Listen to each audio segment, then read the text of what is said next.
Ladies and gentlemen, boys and girls, welcome back to Hollywood After Dark Christmas Eve edition, or should I say, Christmahanakwanzika. It's a word, folks. Look it up, you filthy animals. Today we're going to be talking about all sorts of cool things, movies, and everything else and the like. All right, everybody, let's get into it. I don't know what's going on with my microphone. Holy crap. It is everywhere. What is happening? What is happening here? Holy shit.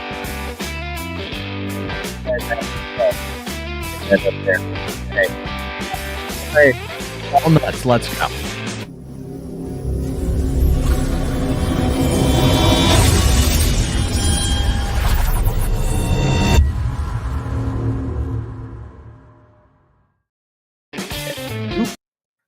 Sorry, guys. I don't know. Okay. Whoa. That is so weird. What's going on right there? Hold on one second.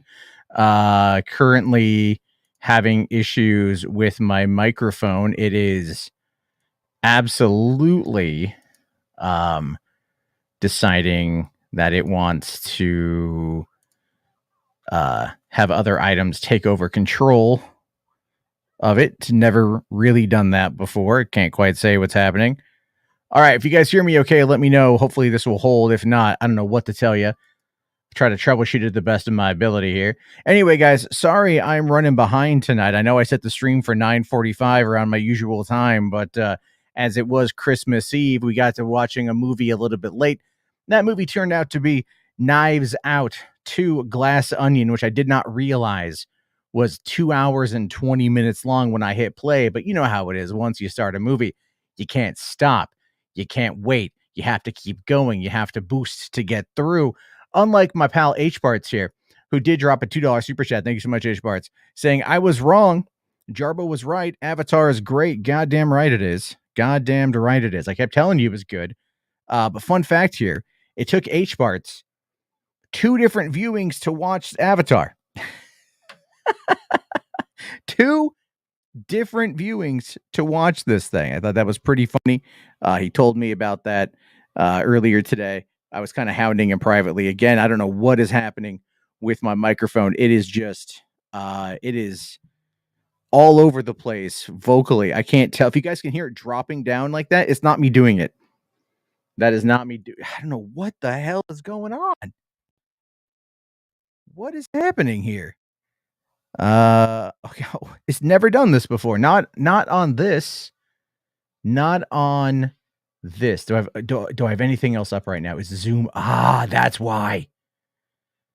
That's why I think there was something else that was using the application that was up and that was running in the background. I think that was a Zoom thing that my girlfriend had up. That should be a little bit better now. I've removed it. This is why I don't like anyone touching my computer. This is why I don't like anyone touching my computer. Anyway, okay, here we go. Here we go. All right, that should be better now. Yeah, that should be better because only one item is controlling it. Again, sorry guys, don't mean to troubleshoot live on air. Just these things happen every once in a while. But like I said, I got done watching Knives Out, Glass Onion, great movie. I'm going to do my review of it. If I would have been able to get to it a little earlier, I would have done it already.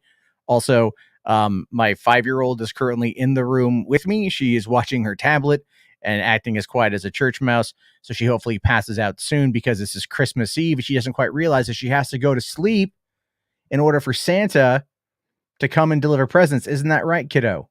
Yeah. So you got to go sleep? Yeah. Okay. Are you going to go sleep? Yeah. Okay, go sleep. I love you.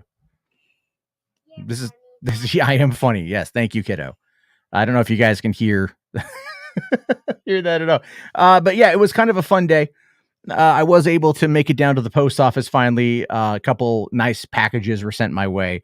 HBarts sent me a package, and Jess Mars also sent me a package with some stuff in it. So thank you guys very much for that. I'll be opening those up tomorrow alongside Ryan Hartwell sent me very nicely wrapped gifts. He sent me a whole array of very nicely, neatly wrapped gifts. Very generous, very kind. Thank you so much, Ryan. Really appreciate that. Oh my God. What can I say, man? What can I say? RJ here says, Merry Christmas, everyone. I'm stuck at this Christmas party. I want to leave. I'm tired. RJ, traveled all the way across country to be with family on Christmas, and he doesn't want to be at a Christmas party, right? But here's what you do, RJ. I sent you the link to the StreamYard. What you got to do is you got to just go over to like a side bedroom somewhere and log in. Make sure you lock the door first so they think you're in there doing something naughty to kill the time. But then you can just jump on and chat to everybody. Murdoch J here says, I feel you, Matt. My nephews are still up there, so excited. I mean, I understand that. Yeah, I understand that entirely. We were trying to get them to fall asleep, put on, Puss in Boots, the animated show in the other room. I know you love Puss in Boots, kiddo. Yeah, I know. And then like that didn't do it. And then like you know what it was to take as this. We went out, we looked at Christmas lights tonight, and they both fell asleep in the car. Yeah, you did fall asleep in the car, and now you're awake. Yeah, watch your tablet. I love you. I am. Remember, we talked about this, though. We talked about this. You got to be quiet. All right, I love you. Anyway, oh my God, the mic is doing it again. What? This is just, guys, this is not a good day. I'm sorry. It's Christmas Eve. This is probably telling me I shouldn't be streaming in general. I should be like doing other things, but I'm trying to just be where it's at. Anyway, yeah. John here says, saw the new Puss in Boots is actually pretty good. I'm hearing nothing but amazing things about the new Puss in Boots. I was talking about the 6-season animated show on Netflix that they put out. It's actually pretty good. I've watched a couple episodes of it. DreamWorks Animation doing their shows, right? Doing the shows based upon their animated movies are actually pretty decent for the most part, right? Croods is pretty good. You guys all know where I stand on Boss Baby. Puss in Boots is pretty decent. Trolls is pretty decent. So there's that. Yeah, Spherical Man here says, so no swearing and no adult content. Yeah, kind of. This is a bit of a neutered episode of HWAD. This is kind of a neutered episode of HWAD. Thank you for that one there. All right, Command you here for 5. Thanks, buddy. It says, Merry Christmas. So react to Arma 3 SOG Primary Fire. Is it primary? 1-to-1 trailer, make it merrier. Yeah, we'll check that out, man. We'll check that out towards the end there. Thank you. There's okay, sorry. What is it, kiddo? Okay, watch Mickey, please. Thank you. All right. Yeah, I'm the one sober. I know, man. Go figure on that. Oh my God, it's doing it again. Hold on a second. I'm gonna try something real quick.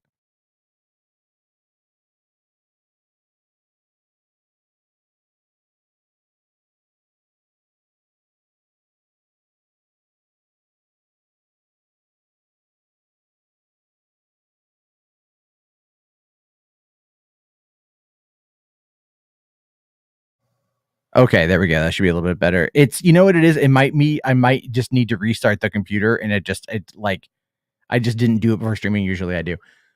HWAD rated PG. Yeah, kind of. So what? No, you got to sit down on the tablet. That's the deal we made, kiddo. I'm serious. Please do that. Okay. Yeah, Parenthood. Spherical Man who says we finally beat the Navy streak. A little bit, yeah. It's just today is going to be a weird day. It's full of clearly technical problems and things along those lines. But we're more or less just chatting tonight, guys. We're more or less just chatting tonight. I don't have any real agenda. A couple things we're talking about, generally speaking, in regards to, like there's some Avatar stuff. It did just cross 700 million worldwide, 200 million domestic. Even Hideo Kojima himself actually just got out of watching Avatar again in IMAX, right? He went and saw it again. He speaks very highly of it, which is kind of funny that he's out here just like, oh my God, I love it. When you can totally tell the difference of how he feels about these movies when he goes and he watches like Black Adam and he was like, it's a movie. And then he's like, here, let me go and watch Avatar and then let me analyze the movie in a way that is, Hideo Kojima can only really do. It just really gives you that idea of like, oh yeah, this guy clearly likes what he does. So he clearly enjoys stuff like that. And someone like Hideo is definitely going to enjoy Avatar 100%. So yeah, it was so funny too. He just put these tweets out, and yet I cannot find them on his thing. Anyway, he says here, he's like, I just saw Avatar: The Way of Water for the second time in IMAX 3D. This time I enjoyed the details I missed last time. God is in the details. As a person who is confronted with a 100% digital mass, I am encouraged. Tonight is a blue Christmas. This is 23 hours ago. He goes on to say here, Cameron's sequel plots, such as Alien 2 and Terminator 2, as well as Rambo 2, which never actualized, are all excellent. He incorporates a different point of view while relating it to the previous film. Avatar 2 is no different. The main character, Avatar, Blue, is the nemesis of the previous film. This time he appears as Blue and hunts down the protagonists. I mean, he's not wrong. He's giving it a little bit of a thing there. But I really enjoy I really like that. Tales from the Hood here says it will struggle to hit 1.5 bill. I mean, it's possible, man. It's really possible. All things considered, if Avatar 2 is going to be able to crack the $1.5 billion mark, I mean, it is a week out and it has grossed, 700 million worldwide. The snowstorm that not only crippled the East Coast, it hit the West Coast. I mean, like I said, just the other day, it was like 20 degrees here, freezing rain. And then this warm front moved in and it was literally 45 to 49 degrees today, while just rainy. So that's just kind of how these things work, So, you need, so it is obviously this movie is going to have legs over the holiday.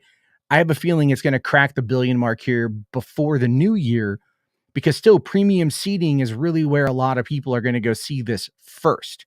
A lot of people that I've talked to, or a lot of people that I've seen, have said that they want to go back and watch it again in 2D because the high frame rate isn't actually very good in regards to it's too much for them. It's something that our brains aren't wired for in regards to watching a movie. And even video games that do plug in at 60 frames a second on consoles for the most part, as well as, let's say, 120 frames a second if you have a high-end PC, still, that's something that is not a movie. It's not a movie. Like the presentation is entirely different. The modicum of or how you ingest it is entirely different. So I can see why that would be an issue. Never mind the fact I was actually just reading where it's possible that certain theaters are not capable, and I mean this, they're not capable of actually being able to handle the high frame rate for Avatar: The Way of Water.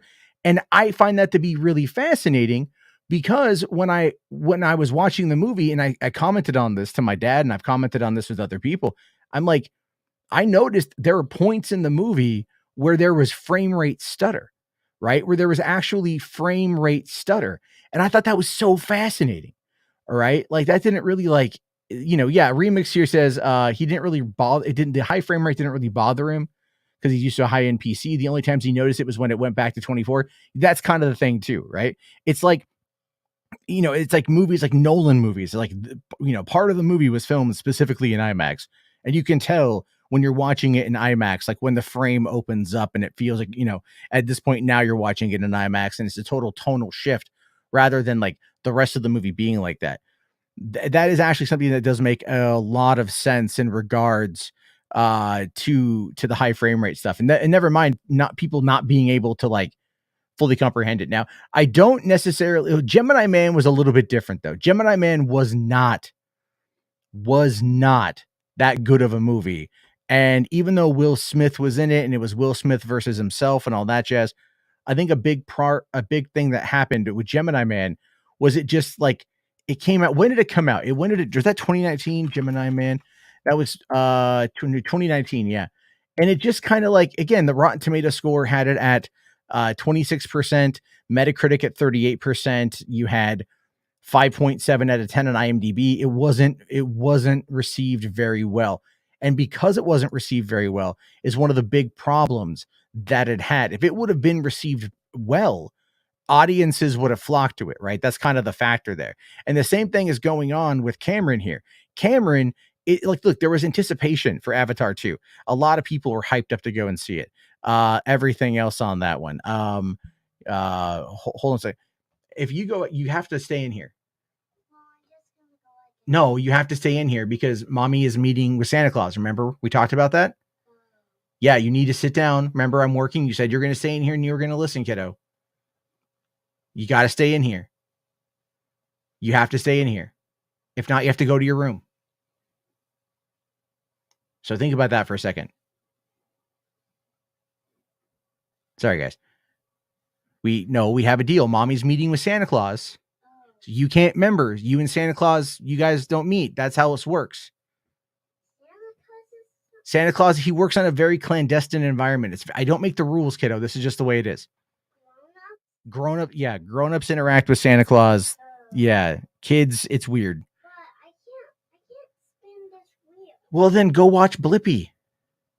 You want to watch Blippi, right? Okay. Watch Blippi. Okay, let me see your tablet. Bring it over to me. All right. Sorry. Okay. All right. Yeah. Yes. You want to exit the Mickey Mouse game. Okay. There you go. Pick another game. Okay. Thank you very much. Sorry, guys.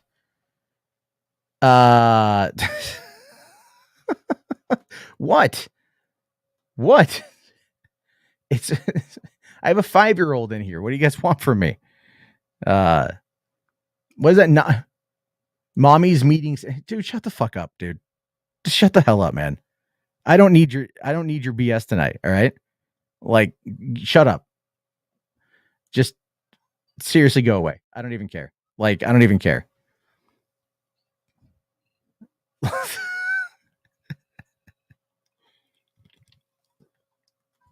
Okay.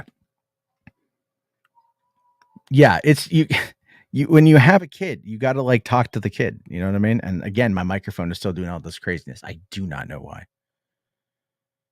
So, but yeah, the high frame rate stuff. Yeah. I lost my train of thought. Sorry, guys. This is oddly wholesome. This is parenting life, dude. The other one is, I think she's passed out finally. This one is not quite there. She'll get there though. She's a good kid. She's a really good kid. Yeah, you're a good kid. I'm talking about you. You're a good kid. So, but okay. So, I feel, does a 5-year-old know what clandestine means? No, a 5-year-old does not know what clandestine. Do you know what clandestine means? What does clandestine mean? Yeah, you're shrugging your shoulders at me. That's what I thought. Okay. Thank you, kiddo. I love you. All right. Do I need to restart? No, it's just if I restart, it's just gonna be a pain in the ass. Keep going again. I don't know what's happening. Sometimes, like if I have other things open, when it comes to stuff that would use the microphone, that would end up like taking over.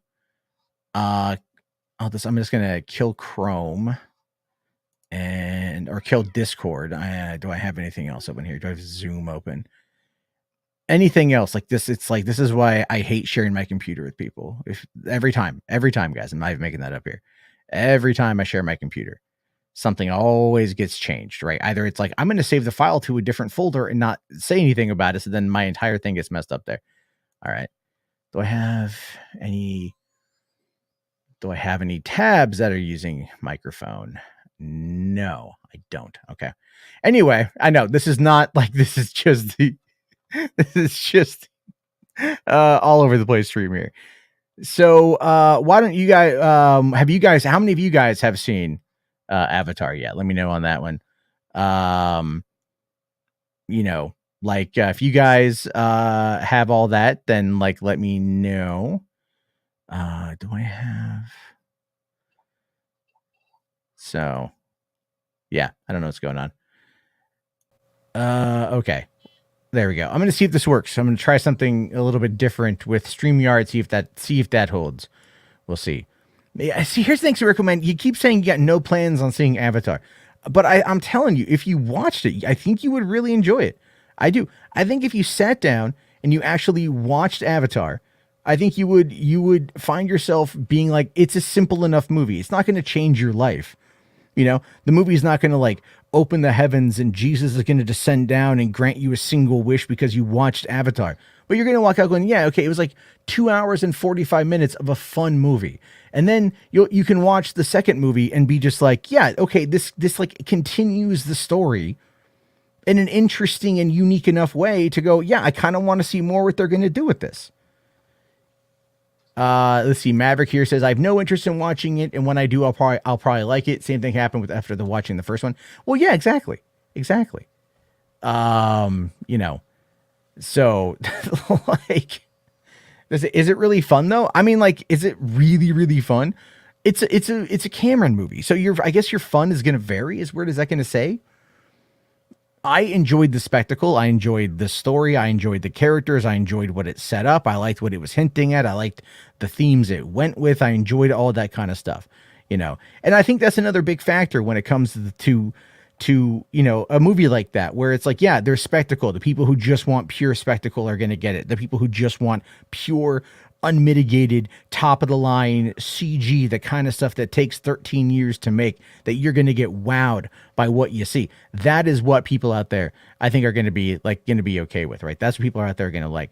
But at the same time, when you get yourself like, you start really kind of like getting into it and trying to like look at the world and how Cameron created it, what exactly he's trying to say, the subtle political messages he's trying to make, because all art is political. I'm sorry if you disagree with that. I'm sorry if you think every political message in a movie is getting woke, but that is how art is. The art is inherently political. It's politics are downstream from culture, as Stephen Breitbart used to say. Oh God, I hate the fact that the broken clock theory works for that particular story right there. Anyway, let's see here. I want Aliens or T2 fun. I think you're going to get T2 fun. You know what I mean? I think you're going to get T2 fun, and you'll get Aliens fun though. But I mean, again, like it's the technology thing there. All right. Milton here says, I will not be paying for any more of them. Why not? You should. You absolutely should. Matt, Film Pitch's take on Avatar was perfect. Who's Film Pitch? I don't know what that is. Oh, are you talking the Screen Rant, right? That thing? Yeah, look, here's the thing. I enjoy pitch meeting. I enjoy pitch meeting quite a bit, but all he's doing, pitch meeting doesn't do it seriously. I think these people have to remember, like CinemaSins is super freaking apathetic, super nihilistic, super cynical. Like CinemaSins is like that. Red Letter Media is very much like that, to the point of where I think they've even like acknowledged recently, like how negative they are when it comes to movies. I really feel like someone had told me that, because that's actually one of the reasons why I don't watch them. And so, you know, there's all those kind of things about that, right? But there's different outlets that are going to be like very cynical. Pitch meeting is funny because Ryan actually he makes some funny observations, and he makes some really funny jokes. Like I was watching his pitch meeting last night for Black Adam, that I thought was great. How have I gotten gossipy? You've getting too gossipy. I don't know if you're getting too gossipy. I'm talking about comparisons with other channels that talk about movies. I'm providing my commentary and my opinion in other channels that talk about movies in a way that I feel is completely destructive to the concept of the actual idea of movie discussion here on YouTube. All right. I really feel that way. And if you're around here enough to know exactly how I feel about this kind of stuff, you know exactly what I'm talking about. All right. Maverick here says there's nothing wrong with the political or woke message when it's done right. It's when it's in your face that's annoying, like Ghostbusters 2016. Ghostbusters 2016 was kind of built upon that notion. You know what I mean? Where it's like the messaging there is like, oof, okay, kind of beats you over the head.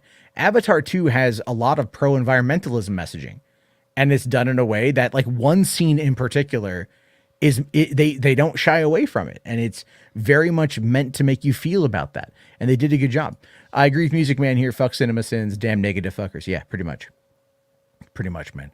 Right? Look at Den of Nerds. Den of Nerds used to speak positively about things. Now everything is negative. He's attacking DC, attacking Star Wars, everything. Once he associated himself with the fandom menace in any capacity, he realized the power of negativity. Never mind the book that he holds like a Bible, the 48 Laws of Power, which is all about using people and tossing them aside when you're done with them.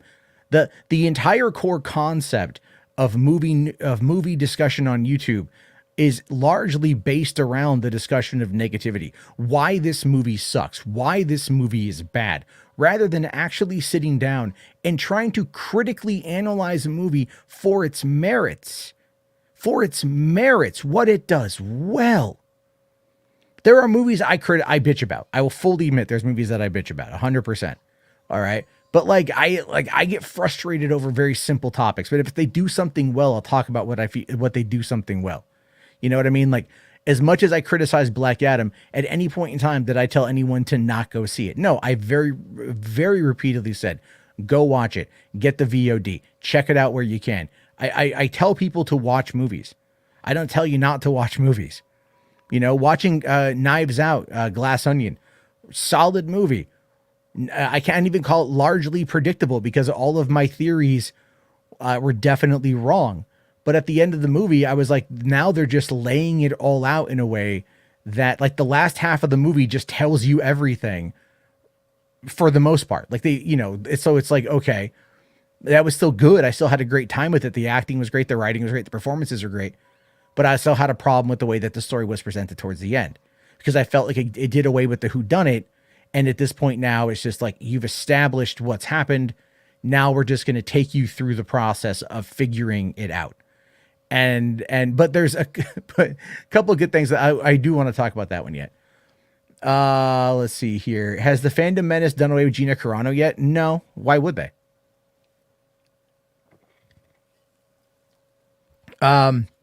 Let's see. You have actual good take. Don't be a negative piece of shit. Also, Glass Onion was good. No. I loved Glass Onion, dude. I loved it. I had a blast watching it. Kicked myself for not seeing it in theaters. Had a lot of fun watching it. Loved it. Like I said, 99% of that movie is good. It's really good. The only thing I don't like is that once you get to the halfway point and you know the point that I'm talking about, they then just start to tell you everything. You know what I mean? And that's kind of like, that's happened in the first movie too. I see it's been a while since I've seen it. It's been like 3 years since I've seen it. So maybe I just forgot. So there's that. But again, I'm not saying, I know, absolutely. I want to talk about the movie with people 100%. So it's one that I recommend people to go check out. That's my only complaint with it, was just some of the exposition felt a bit forced. But other than that, like, everyone was awesome. I could love Batista, freaking Janelle Monáe, I'm Kate Hudson, Catherine Hahn, Edward Norton was great. I don't know why I'm blanking on the actress who played Colleen Wing. I don't know why I'm blanking on her name right now. Anyway, hey, what's up, Saggy? Merry Christmas. How you doing? Hope you're doing well tonight. So, Music Man here says, yeah, I kind of feel the same way too, but maybe I need to see it again. Well, it's on Netflix. So you can check it out there 100%. I'll definitely watch it again. Tony here asks, Wonder Woman 84 or The Last Jedi. Where is the third option for a bullet? Can we get the third option going on in there? That'd be great. That'd be great. John here says, so they extended the revealing part of the movie. That's normal in the whodunit. Nah, not necessarily. It's not necessarily the revealing part of it. It was good, but it was like they just kind of kept doing that. But hey, we do have Saggy in the house. What's going on, Saggy? I was like, wait, why am I saying it in the chat when I can say it here? A Merry Christmas to you, Jarbo. I don't know why you're streaming, but I mean, hey. Because I have kids that are 5 and under. It's like Christmas hits differently when they're that age. Dude, how was the stores for you this year? Did you do it early? They're fine. Like, they're fine. A lot of it was done online, and a lot of it was done a while back. And we kind of had like a bit of a limited budget this year. So it's like we kind of got a lot of it done early. And then really it was just like, going to the store to get like Christmas dinner food and whatever. That was a bit of a nightmare. But otherwise, I figured everyone was shopping because it wasn't. I went shopping like the last 2 days, and I was like, oh, this is stupid. It's gonna be crazy, but it wasn't. It wasn't that bad. And I'm like, holy crap, everyone must stop. But also, Merry Christmas to the chat. Hopefully you guys are having it's probably nighttime for most of you, but hopefully you guys are gonna have a great Christmas day with the family and stuff. And make sure the uncles stay away from the spiked eggnog. Let's see. Well, tomorrow I think I'm taking the girls down to my dad's house for a little bit.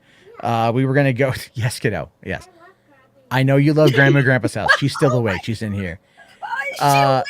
She's awake because she's awake because we went out and I was telling this earlier. We went out and looked at Christmas lights, and we went to this one, like, it was cold, right? So we had the heat on, and then my 5-year-old didn't get a nap. So if she doesn't get a nap, she will get real cranky. And we get her in the car and we start looking at some of the lights, and then she just ends up like blacking out for like 20 minutes. Like, we're talking like hard REM. You can hear the breathing, right, from the backseat of the car. It's like, okay, she's out. Like, that's fine. But then what happens with that is if they get a nap like that, they are just awake. You know, they're just awake. They just stay awake. So even last night, the same thing kind of happened yesterday too. Because, you know, as parents, you never really learn your lesson.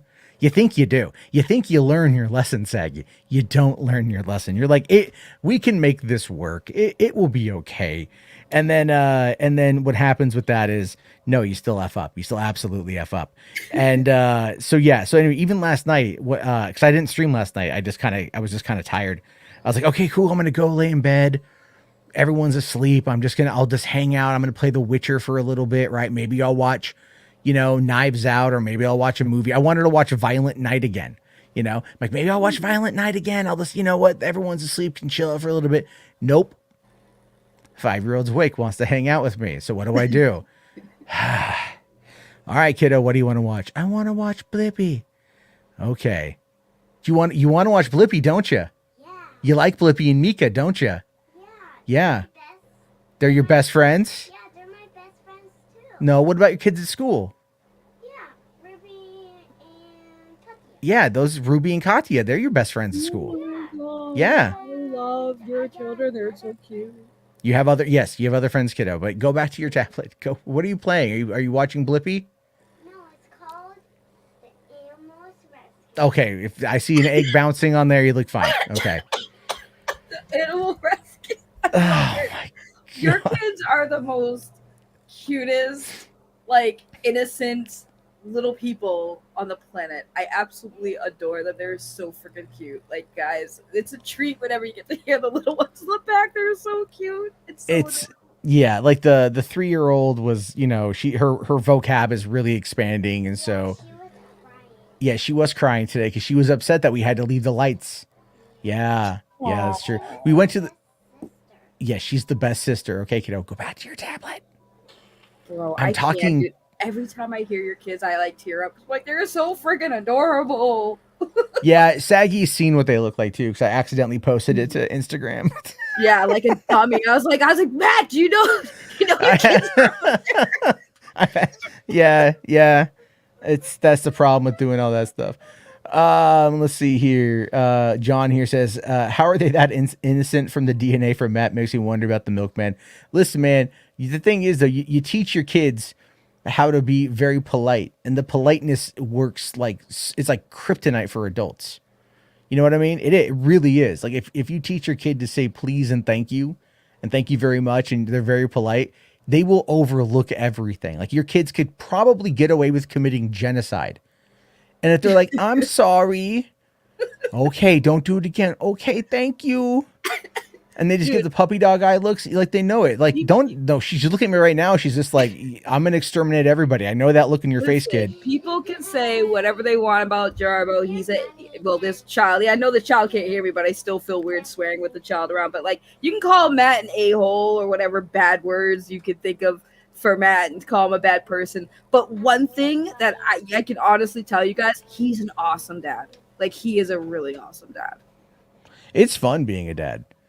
It's I mean, don't get me wrong. It's also like, if there's parts of it that make you just want to tear your hair out, and everything. Like, you get there, like, you have your short fuse moments, which is very true. But Command Unit here for 5, thanks, buddy, says, I'm jealous of American Jews. We don't get Hanukkah vacation here in Israel. It's considered a minor holiday. I mean, you guys don't get Hanukkah vacation here in the States either. You know, we don't take off. We get holiday break, but it's kind of like holiday for everything. You I know, think he said American Jews. but okay, American Jews don't get Hanukkah off of work. I mean, well, they take work off for certain holidays where Like you're not supposed Passover, I think. Like, and I forget which one is the one in September or like the fall. I to. think it's Passover, I think so. Is but it like Rosh Hashanah? maybe I don't know. Whatever one been is a in while. whatever one is in the fall, where there's like a day of fasting, right? I don't remember, but I like think Rosh Hashanah. but I'll tell you this. In Los Angeles, this is 100% true. The freeways are empty on that day. Yeah. No one, everyone takes the day off of work. Everyone, like if you're like, I'm not. I know that sounds weird. That's some Kanye shit right there, but it's 100% true. It's not a bad thing. It's not a bad thing. I'm just saying it's like you think like there's holidays, like you have like your Labor Day, your Memorial Day, 4th of July, where like the businesses are shut down and like everything, the freeways are open and you can get around town. Then you've got that day, and it caught me by surprise. I'm like, I had to go to a friend's house in the south side of LA. Or his work, and I'm just like driving down there, and normally would have taken me an hour and a half in traffic. I made it down in 15 minutes, and I'm just like, but there was nowhere to park. Yeah, but yeah, no, American Jews don't take Hanukkah off for vacation. I mean, they could take it off if they like request it, but it's not like a holiday that they recognize as a holiday to be taken off. Like Christmas is a holiday that most places close for Christmas holiday, but not Hanukkah, which I think is kind of weird. But they do have like well, it's 8 days. It's 8 days. Right. It's 8 days. You can't shut down for 8 days. Right. Like, I mean, but hey, listen, if they could make it work, they make it work. I would take an 8-day vacation. Well, I'm self-employed. I don't get a vacation. So that's kind of how that works. You probably would use their paid vacation. So yeah, some like, again, self-employed. That doesn't happen. Yeah. Well, Mo Moon here. Thank you, buddy. Says, Merry Christmas, Papa Boulder. And I forgive Saggy. Okay. He's going on. He has this new story arc with me and him where I gave him COVID. I don't know. What did you write it in Chat GPT? I don't know. I don't know. He comes up with these like lore stories for us, and like this story arc is I gave him COVID, so that's his thing. I'm sorry if I derailed. By the way, that's a weird story arc to have. That's just like if you're fantasizing about catching COVID from like a girl on the internet. I mean, like, for one, that's just like, for who hurt you? That's my question. Listen, DC should hire him, and then James Gunn can make this whole superhero story arc about how I'm the villain who gives everyone COVID, and Mo Moon is the superhero, kind of like Moon Knight for DC, and he has to stop me from giving the world COVID. I mean, it makes sense to me. It sounds like a great story. I think they should hire him to write it. What is that in the background? Is she playing a game? She's playing a game, yeah. I can hear it. Oh, you're playing Sonic. There's Sonic on your tablet? Okay. That she actually showed me. She is playing Sonic. That's wait, which Sonic? Which Sonic is it, kiddo? Oh, she doesn't know. It's called a short Sonic. It's called a short Sonic? Yeah, it's called a game. It's a game. Okay. Okay. We did start watching Sonic Prime on Netflix. I did too. And it starts off and it's showing like the different tracks and stuff, right? Like that's establishing everything. And then my daughter just goes, "Where's Sonic at?" I'm like, "Don't worry, he'll be there." It's just like, because we saw the movies and she liked the movies, but so she likes the show. She sees Shadow. She's like, "Who's that?" I'm like, "That's Shadow." "Who's Shadow?" "Oh, hell, I don't know. I don't know the lore." He's a guy in the show, I guess. You get to watch and find out. Well, that's good. I'm glad that he is a good dad. He's educating his children on like Sonic the Hedgehog and stuff. Like, come on, that's great parenting, dude. Sometimes I feel like if I'm tired though, man, I'm all like, I don't care. Like, here's your tablet, go away. You know what's really sad, Matt? I guarantee you that one of your kids is gonna see one of the Rocky movies before you do. Actually, H-Bart sent me the entire box set today. Oh, thank God, H-Barts, I love you. He sent me Rocky 1 through 6. Oh, H-Barts, you are my freaking hero. Now I can't keep clowning Matt. No, just because he sent it doesn't mean I still have to watch it. And therein lies the rub. For the love of God, just watch the first one and I will forgive you for all the transgressions. Just watch the first one. Yeah, I will. I need to. Well, because I do need to spend more time. So I made a decision today. I was talking about it with James from Small Screen, right? And I know people on here are kind of like half fans, half not. when it comes to James. I think he's a good guy, but like he's a producer. He's a producer of content. He runs small screen CTO of even Geekosity. So his job is the back end of stuff, right? He helps facilitate the creators and go from there. And that's great. That's perfectly good. And we're talking about I'm like, I think I run myself too ragged. Really, I think I run myself too ragged. I have too much going on. And he just goes, list off all the projects you're working on. And I'm like, okay. And I'm like Hollywood After Dark, 3 Buck Theater standalone videos, 3 Buck Theater shorts, which also work for Instagram and TikTok, right? Deep Lore podcast, Deep Lore shorts. And I'm like, that's a lot. That's a lot of content. Oh, and also Podio commentary reviews in the long form. Yeah, I don't know how people couldn't like James, though. He has like the perfect late night radio voice. Okay, hold on. Okay, so when you play it, kiddo, right, you got to jump. You tap to jump, right? Hold on.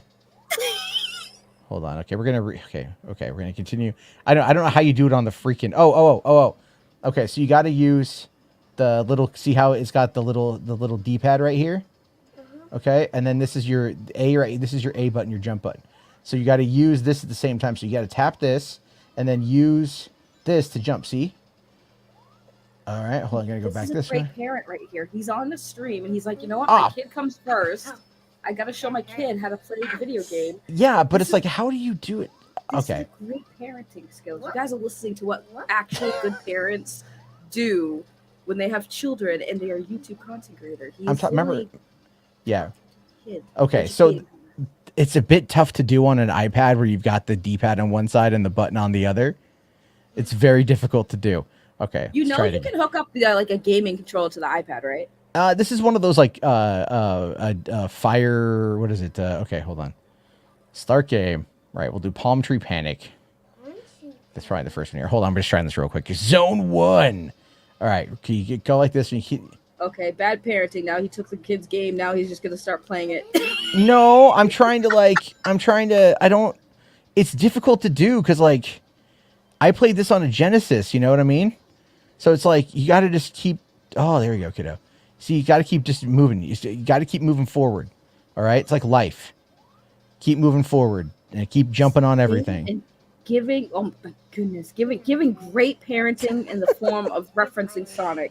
That's how you teach your kids, guys. Be a Sonic the Hedgehog. Don't be a Dr. Robotnik. Those are life lessons that need to be instilled in our children for the great minds to be molded for the future of the world. Hey, I beat the level. Sorry.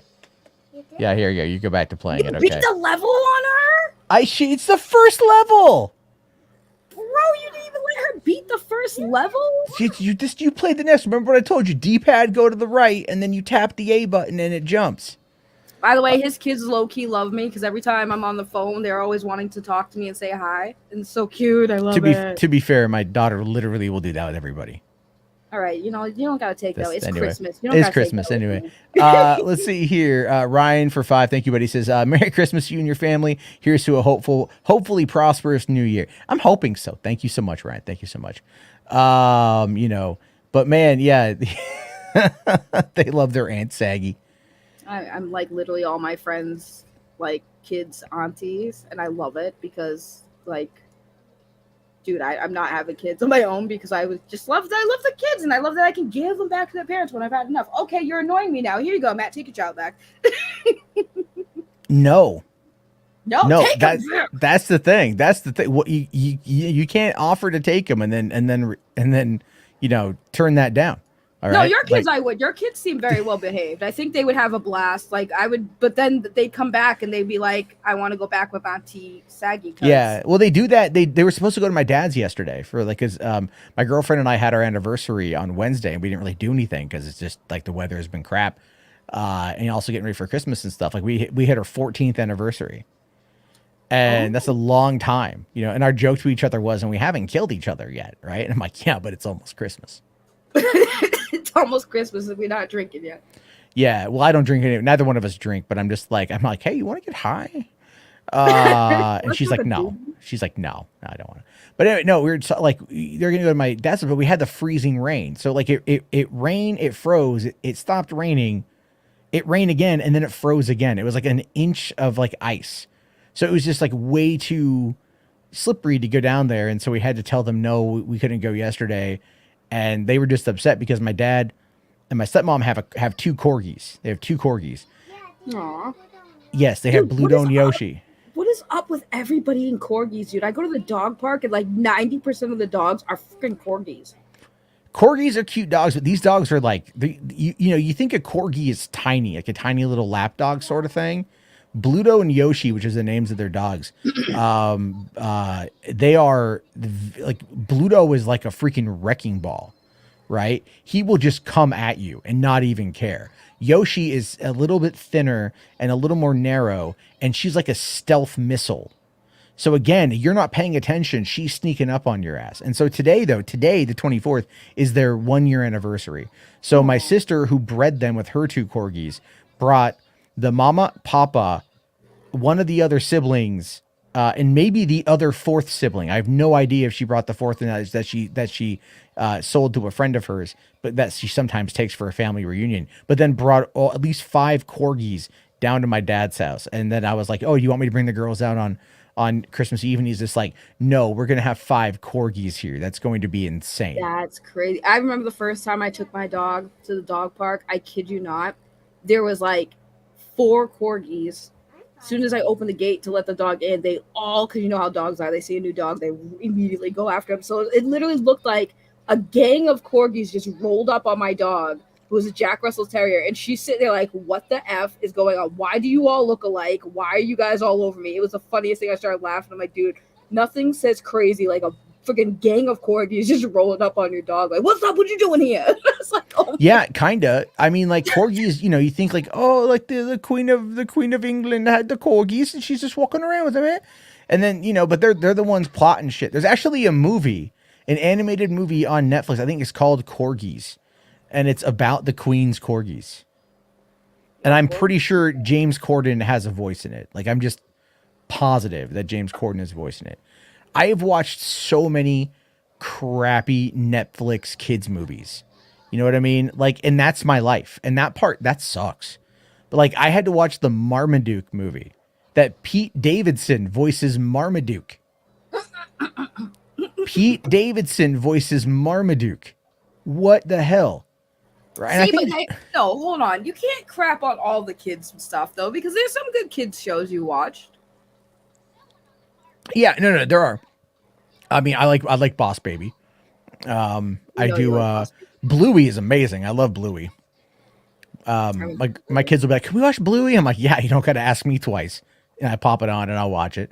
They've gotten into, what do they watch now? They watch Doc McStuffins. Yeah, Doc McStuffins. Yeah, you like your Doc McStuffins, right? I hear the theme song a lot. I hear Blippy a lot. But Blippy actually like got his start like maybe 20 minutes from me. Yeah. Right? He lived in he's from a small town called Tenino, which is not far from me. I actually was looking at buying a house there when we were looking at buying houses here 5 years ago, and stuff. So I'll watch his videos because the kids watch him, and then he'll be like, "Hi, we're in this park in Olympia, Washington," and I'm just like, "What park is that? I thought I knew all the parks here." So then I'm like, "Oh, here's a new park." Yeah, being a parent's fucking weird, dude. What's like, a Blippy? Oh, Blippy is a guy. Is that the YouTube guy? Yeah, the YouTube guy. The YouTube guy. Is that the YouTube guy that before he was the kids show, he pooped on his friend or something? That's him, right? I thought I saw that in a video once. That sounded familiar. Well, back in 2016, like he randomly emailed me from his Blippy account asking my help on a YouTube issue because like something had happened with him on YouTube. I guess maybe I talked about it in a video back then, and he was like, he reached out to me, and I'm all like, that, because I knew who he was. I was aware of who Blippy was, but at the time, like I didn't have kids. Like it was like, nothing on my radar. But I was just kind of laughing because I'm like, this guy. I mean, these videos are huge. These, they make you want, as an adult. Like I see why kids like Blippy. I also see why parents like want to like tear their hair out. I mean, I don't know how you go from crapping on your friend to entertaining children, being the most popular child entertainer on YouTube. Well, think about it. Look at it from the perspective of a Venn diagram, right? In one instance, yeah, you're poo-pooing on your friend. In the other instance, you're entertaining millions of kids. What's the common ground? Childish entertainment. But the difference, though, is that when you poop on your friend, the friend is the butt of the joke. But when you teach kids about that, what it is you're speaking to them on their level, which is what he does. That's truthfully about it. Like, that's the whole thing with Bluey, is like Bluey works as well as it does because it talks to children, but it doesn't talk down to children. You know, Bluey doesn't it's not like you're watching a show and they're just like, all right, Bluey, you piece of shit. Fuck, well, get over there, fuck, clean your room then, Bluey. I'm going to whack you in the face. Right? It's not, they don't do that at all. Plus, I don't know why I'm using like a Cockney accent sort of thing. But it's all like, Bluey's like, hey, Dad, I'd like to work on this. Can I get like some $100? The dad's like, I don't know, mate. You got to clean up your toys. And but they talk about it like this is why you got to do it and it helps out and all this stuff. And like the mom and the dad are like really like, there's a lot of like, they have really warm voices and they're really encouraging to their kids, and all this stuff. And so that's how the show works, right? It doesn't talk down to kids. I just don't know how you could I guess maybe it's just I don't know how you can make it make sense of a guy who goes from crapping on his friend to, hey kids. I'm just saying it'd be like if I all of a sudden did a heel turn and decided to go and start producing children's entertainment, right? And then like 10 years down the road, like, hey, ain't you the N-word puppet guy? I'm like, that was a long time ago. Like, yeah. But like, how did you get to like all of these kids love you now, especially when it comes to puppets? Well, like you learn from your mistakes, sort of thing. You know what I mean? It's just you go back to the Venn diagram. It's like what speaks to people? Puppets. I don't know. You just can't make them say dirty things, but you can make them say life lessons that are presented in a way where it's like it's not dirty. You know what I mean? This might be a hot take. Please, no one come for me in the chat. I'd rather a puppet call me the N-word than have a friend shit on me. I mean, to be fair, I get it. That makes sense because you got to clean it up. If cleaning up. I mean, like cleaning up somebody else's. You can look at it and just go like, oh man, you had corn nuts. I'd be like, yeah, I'd rather you say a mean word to me than actually defecate on my face. Like, I saw that video. It wasn't a solid poop. To be fair, I've cleaned up worse. I know, but it's just, the things I'd rather have happen to me in life is like, I'd rather the puppet than poop. But, sure. No, I mean, like, but again, you see my point. Like, you see, like, a lot of it is like when you have these entertainers that like you like, why is it like you were an edgy entertainer 10 years ago, but now you're doing like Disney kids films, right? Like, how did that happen? And again, it's just like, for one, like, careers kind of shift and change and everything else. But at the same time, a lot of it is also like your opportunities change. And so, but if you can take that same thing that works and now you're repackaging it in a way where, like you're a puppet that says like, you substitute the N-word for something else. You know what I'm saying? It's like you go, what would have the same impact on a humorous level if there is, and there's nothing humorous about it. I'm using it merely as an example, and you could package it as something else. This is why I never pursued acting though, because my biggest fear is like, the internet's going to screw me over. People are going to look up the things I've said in my past, and I'd be as problematic as Ezra Miller. Oh yeah, totally. I mean, like, people give me crap all the time. They're like, oh, you're the puppet guy. And I'm all like, it was 10 years ago and I was an idiot and I've apologized. But what I mean by that is like, if I took the puppet and I went like, okay, like what is something that like annoys a kid? Me. No, you just said that people like you as they're anti-saggy. That's because I'm a big kid, but you are a big kid. That's very true. Your maturity level is very minimal. But like, let's say it's like, a bully. God. Let's say if you just take the concept of some, you could always like, you take that, whatever prompted you to say something that was very racist, and then repackage it in the same way using a different word, and no one would be the wiser. Right. But you can still tell the same joke, just replace it with something else. You know what I mean? And that's a lot of it. Like, that's a lot of it. Like, that's, it's all like, I'm laughing because in my head I'm just picturing you replacing that word with another slur that's not as hard hitting. Hello, everybody. I don't think I can say it on YouTube. It's I don't know why that's funny to me. It's like, hey, instead of saying that word, I'm just gonna say something else. I'm polar the polar bear in the. Don't you do it? Don't you do it? Jesus, Lord help you, it's Christmas. Don't you do it? Don't you do I'm it? not gonna do it. I'm not gonna do it. There's no way it's gonna happen. Even though I get weekly requests to bring back Poli, weekly requests for years now to bring back Poli. Like, that was the last time you were funny. Bring it back. Then you're just gonna have to settle for me being Do you still have that unentertaining. polar bear? Do you still have No. My cat destroyed it. One of my cats had the foresight to destroy it. Oh. So, and then like, I I got it remember from the you- Dollar Tree. So it's like, you said a bad word. You die now. yeah. I still remember when I made that. Like, I was thinking back to that the other day because it's like it's about to hit 10 years in like 3 days. And because I left I was talking about this with my girlfriend tonight. I'm like, we left LA 10 years ago, a week ago, right? I didn't talk about this on stream, but like I was kind of dreading the day to hit 10 years having left Los Angeles because I left December 17th, 2012. And like it is such a thing when you leave a place like LA and you're moving out of the city, it is very much a, like your head in shame kind of situation, right? Like, to give you an idea for how bad things were at the time, I was on food stamps. They had just I was on like $114 a week on unemployment. They had just shut off my cell phone due to lack of payment. And I was moving back in with my stepdad at the age of 30, almost 31. Right? You like that?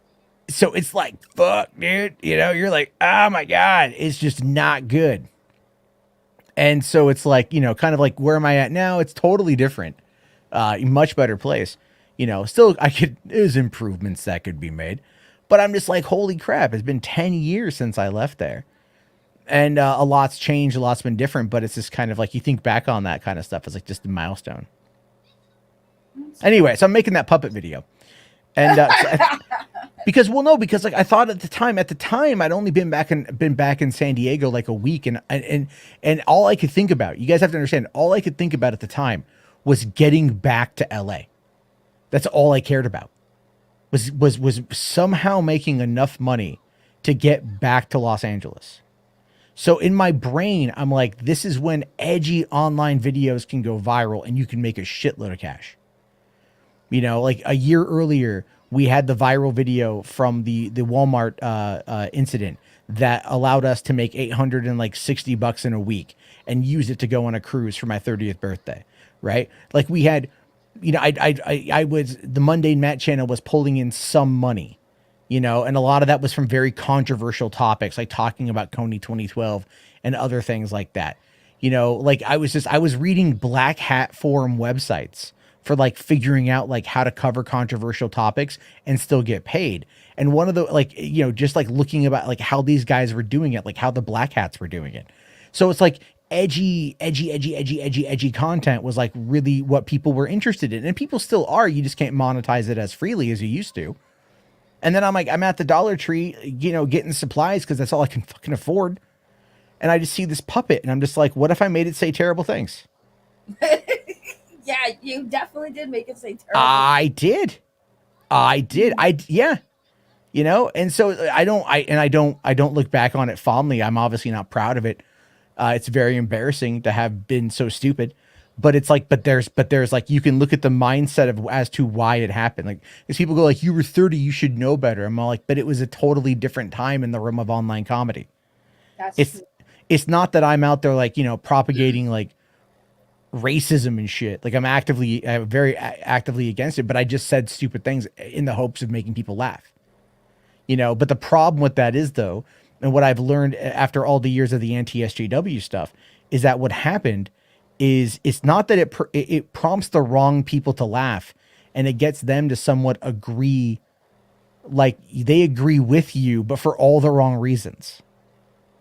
Right. You know what I mean? So it's kind of like, it's like when you open the door to that, you get nothing but shit. Like that flippy guy. Yeah. Yeah. Like that like that Blippy guy. Yeah, shit. That's what we call. We call it Blippi now. Yeah, he just poops on his friend. No, I feel like I know we were talking about something when I came in, so I apologize to everyone if I derailed. But like, No, it's all good. I have no plan for tonight. I literally I've been having tech issues all night. The kid's still here and everything else. Like last night, I was just gonna play like The Witcher or something like that. I'm like, I can't play The Witcher with her in the room. no, definitely not with her in the room. Yeah. What's up, kiddo? I'm, Do you want to say hi to everybody? yeah. Hi. Hi, how are you? Hi, how are you? She asked. Are you tired? Yeah. Okay, you want to go to bed? Yeah, sure. Okay, we'll go to lay down on the bed right there. Can you turn the heat off though? She said sure. She's Yeah, like, just turn that to the left. she's like a little human. No, that's turning it all the way up the other direction. There we go. Thank you. See, good parenting example again. He is letting the children touch the thermostat. That's really amazing. A man is letting a young lady touch the thermostat. What's up? Doesn't happen. Fire station. Okay. There you go. And Jay, to answer your question, no, it's not really ideal to pat a short person on the head like a dog. Good Saggy. I'll bite you like a dog. It's it's never a good idea. It's like it's never a good idea to do that to a little person either. Or to like rub their belly and be like, "Where's the Lucky Charms at? There's the pot of gold." Doesn't work out very well. No, it doesn't work well. It's like also never touch a black woman's hair. That's one. Not that I've learned that through practice. Wait, but never touch a black woman's hair if it's straight, because that means they just got it done, and if you touch it, you're probably gonna ruin it, and they will literally take your fingers off. No, in general, you should never touch anyone's hair without consent. But I mean, it's like, because I saw something on it was something online the other day, and someone's all like, it's like, Twitter stuff, and people like one was like, oh, she's like, I hate it when white people touch my hair, and like without asking permission. I'm like, they do that? Oh yeah, no, like especially black women whose hair is natural, because the whole thing is like, it's weird, right? Because people who have straight hair, like naturally straight hair, they want to have curls, whereas people with natural curls want to have straight hair. So it was really weird where like, black women especially would just get relaxers and straighten their hair at the salons, whereas white women would like do perms to have their hair curly. So it's really weird how that works. Like, but for the record, white girls and white guys, oh dude, they rock dreadlocks. I've seen some really amazing dreads on white people, and oh, it's so beautiful. But I can just imagine how dirty they had to get their hair to be to get it to dread like that. I thought the terminology, we can't call them dreadlocks. We have to call them like freedom locks or something. I call them dreadlocks. I don't know. I don't care. They're dreadlocks, bro. Like I hate that whole thing where like white people can't have braids, and I'm like, but why? Oh well, that's black culture. It's like, okay, but like, what is their hairstyle disrespecting our culture? Well, it's our thing, but we also straighten our hair to make our hair look like theirs. So what does that say? Like now we can just gatekeep hairstyles. Like I don't care if a white person wants to do cornrows or dreadlocks or have an afro. For Christ's sakes, in the 70s, everybody had a goddamn afro. Or a perm. Right. So I mean, yeah, that's big. It's really weird when we look at the different culture and they call it cultural appropriation. I'm like, they're not, as long as they're not disrespecting the culture, I don't see the freaking problem. I mean, like I have no, I mean, like for me personally, like I have what you would call fine hair, so I can't do anything with it. It's just there, and I hate it. But then you've also got I would just like going back to the subject of like touching someone, like I would never touch somebody else's hair, like ever. Like that doesn't make any sense. I mean, it's more of like a woman thing, because like women are weird with each other. I'll just say that, like the way that women are with each other, like it's not weird. Like for guys, seeing two women grab our like each other's breasts. That's like a whoa lesbian moment, right? But like to women, that's just like a normal thing. Like, oh my god, I love your breasts. Can I touch them? Is it okay? Like, and they feel it's not sexual at all. That's the difference. Like when women do that stuff, it's not sexual. It's really just normal. And like I've been to bars where women be like, oh my god, like if I'm wearing like a tank top or something, oh my god, I love your breasts. Like they're so wow, they're so like, and it's not sexual at all. It's just women complimenting each other. But it's weird when you're on the outside, you don't understand how women interact.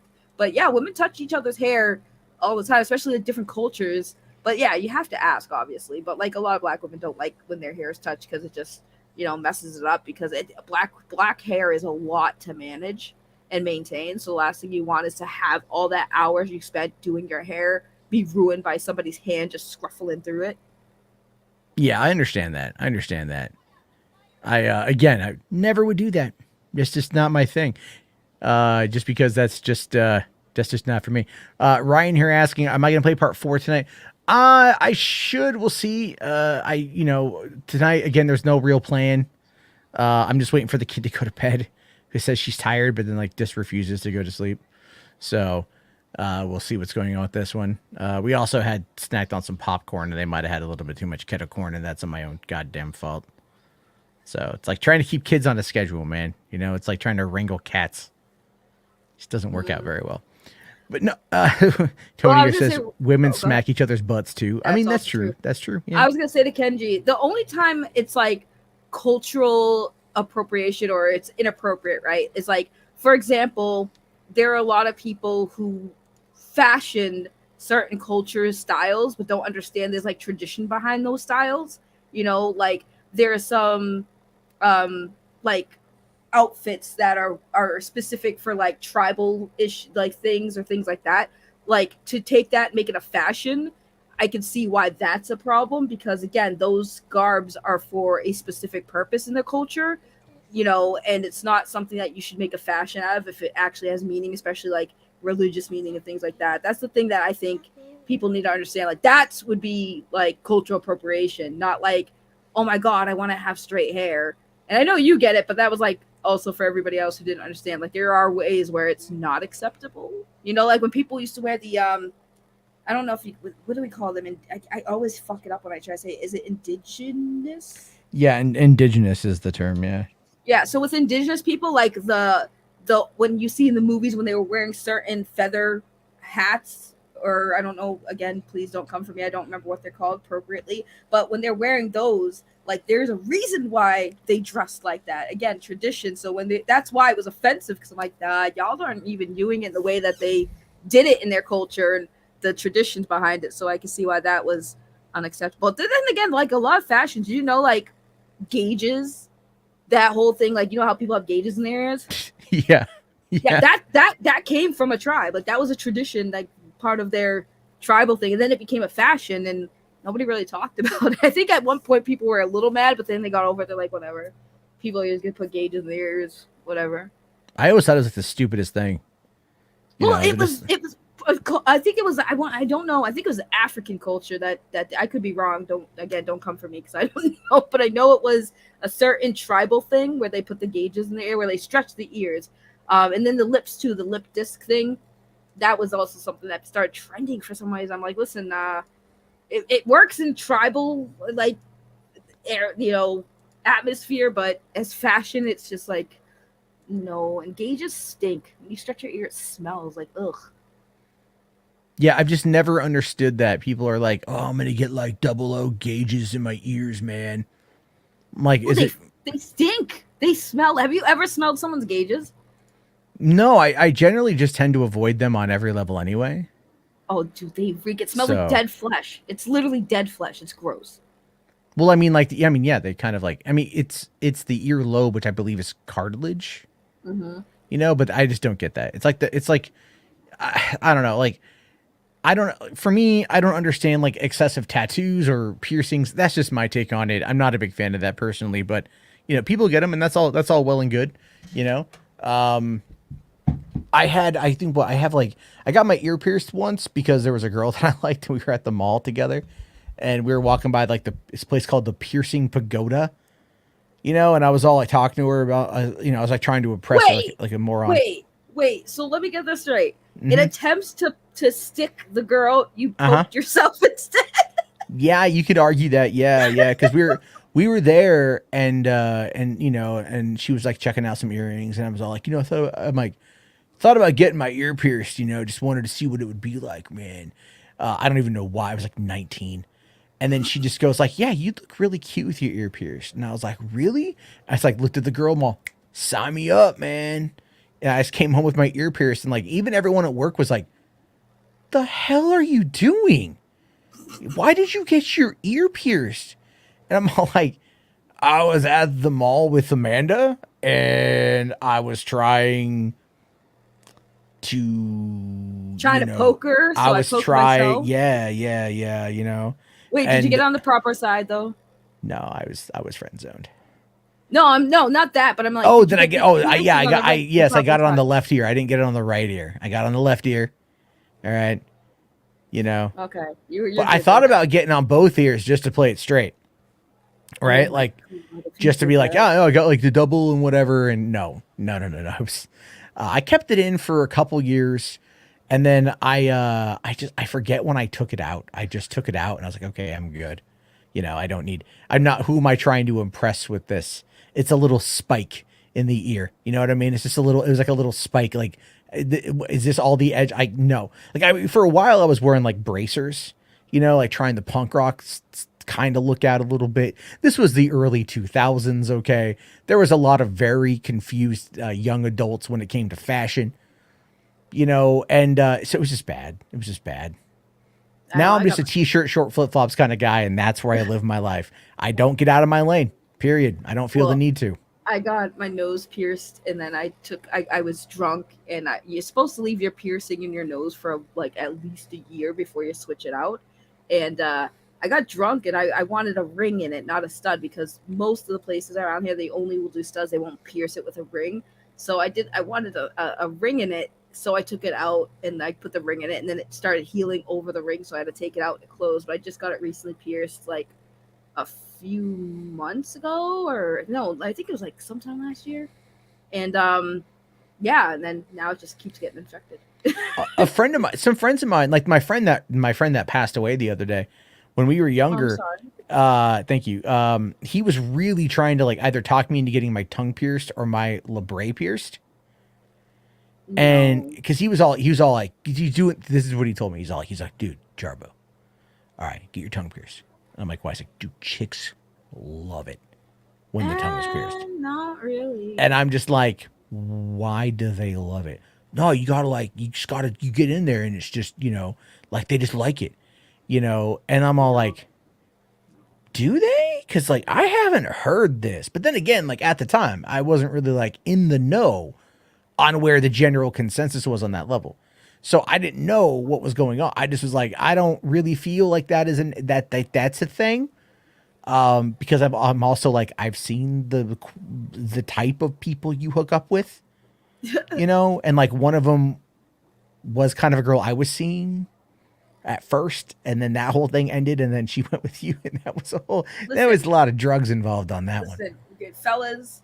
The idea of like because I hear that all the time, and I always was told by, oh, you gotta get with a guy with a tongue piercing, because if you don't know the reason why, then I don't know how old y'all are, and you guys must be living under a rock. But it's not true. Like, it's really not true, and the only reason why some women think that is because um a little sex education. I'm so sorry, I won't be too gross with it, but like, women's bodies don't all react to pleasure in the same way. So like, a woman who likes a guy with a piercing just means that they're extra sensitive, but like, it's not going to do anything for a woman who isn't as sensitive in that specific spot, if that makes sense without going into details. But yeah, that whole piercing thing, it's only for women who are sensitive down there. That's it. And for everybody else, it's like not that big of a deal. It's like, who wants friggin' metal down there? Like, who wants metal? In your private parts, nobody does. Nobody really does.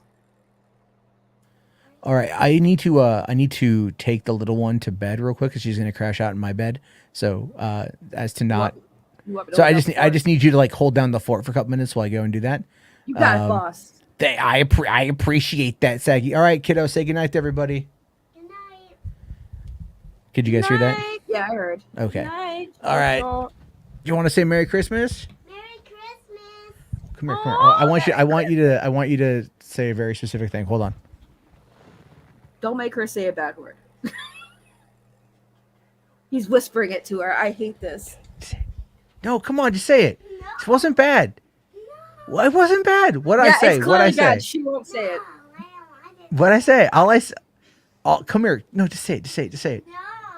It will help out. I'll give you half. Come here. No. If she says I smell, I'm leaving. No, I was just gonna say have her say, give daddy all your money. That's messed up. That's dirty. That's Such dirty. a dirty That's trick. a dirty tactic. That's such a dirty tactic. It didn't work though.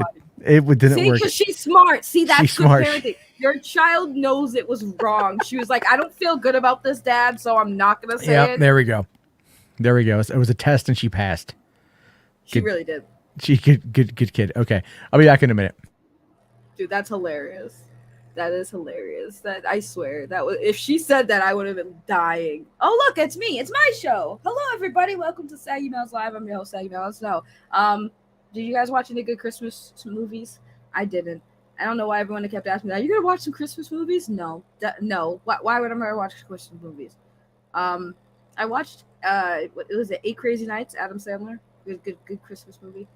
I don't know why. It's weird when it's not my stream. Okay, he just gave me the keys to the car, and I feel like I'm just gonna crash and burn it. Welcome to the Saggy. Welcome to the Saggy segment, everyone. I don't know how many people are watching, but I'm sure the numbers are dropping steadily because it is now my show. You guys didn't come here for Saggy Mouse. You came for Matt Jarbo for some god awful reason. But how are you guys doing? Have you guys opened any presents yet? Did you guys do anything fun, or you're just here watching us talk about random crap? Because this is supposed to be Hollywood After Dark. We're not talking about movies at all.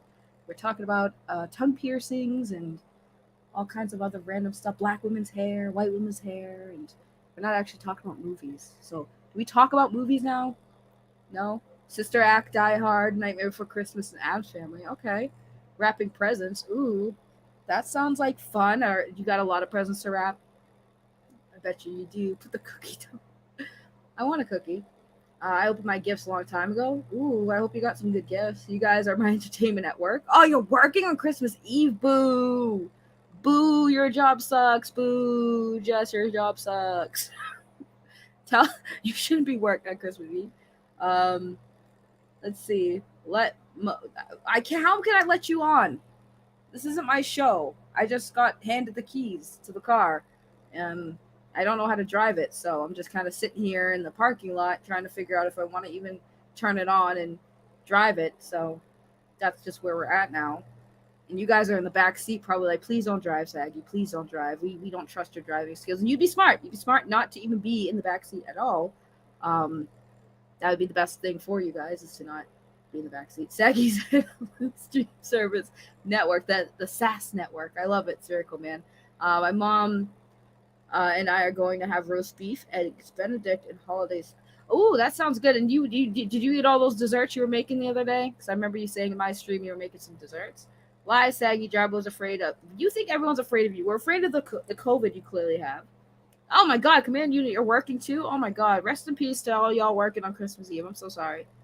That must stink. And then you got to go home and then sleep and deal with family. So sorry for you guys. I have been baking cookies since 5 p.m. Damn, Alex, how many cookies you got, and can I have some? Please save some for me. I would love some cookies. I would definitely love some cookies. We're having chicken and waffles for dinner. That sounds actually really good. I went to go see some Christmas lights tonight. Open gifts tomorrow. Nice. Okay, I'm back. Oh, thank God, I didn't know what I was doing. Oh, you handle your own live streams all the time, so you're fine. Yeah, but it's a it, different audience. It's a different audience. Yeah, I know. We'll have to wait and see. My kids, she's laying in bed and she's all like, I want to watch Blippi. I'm like, Aww. Fine. Because the other one's awake too.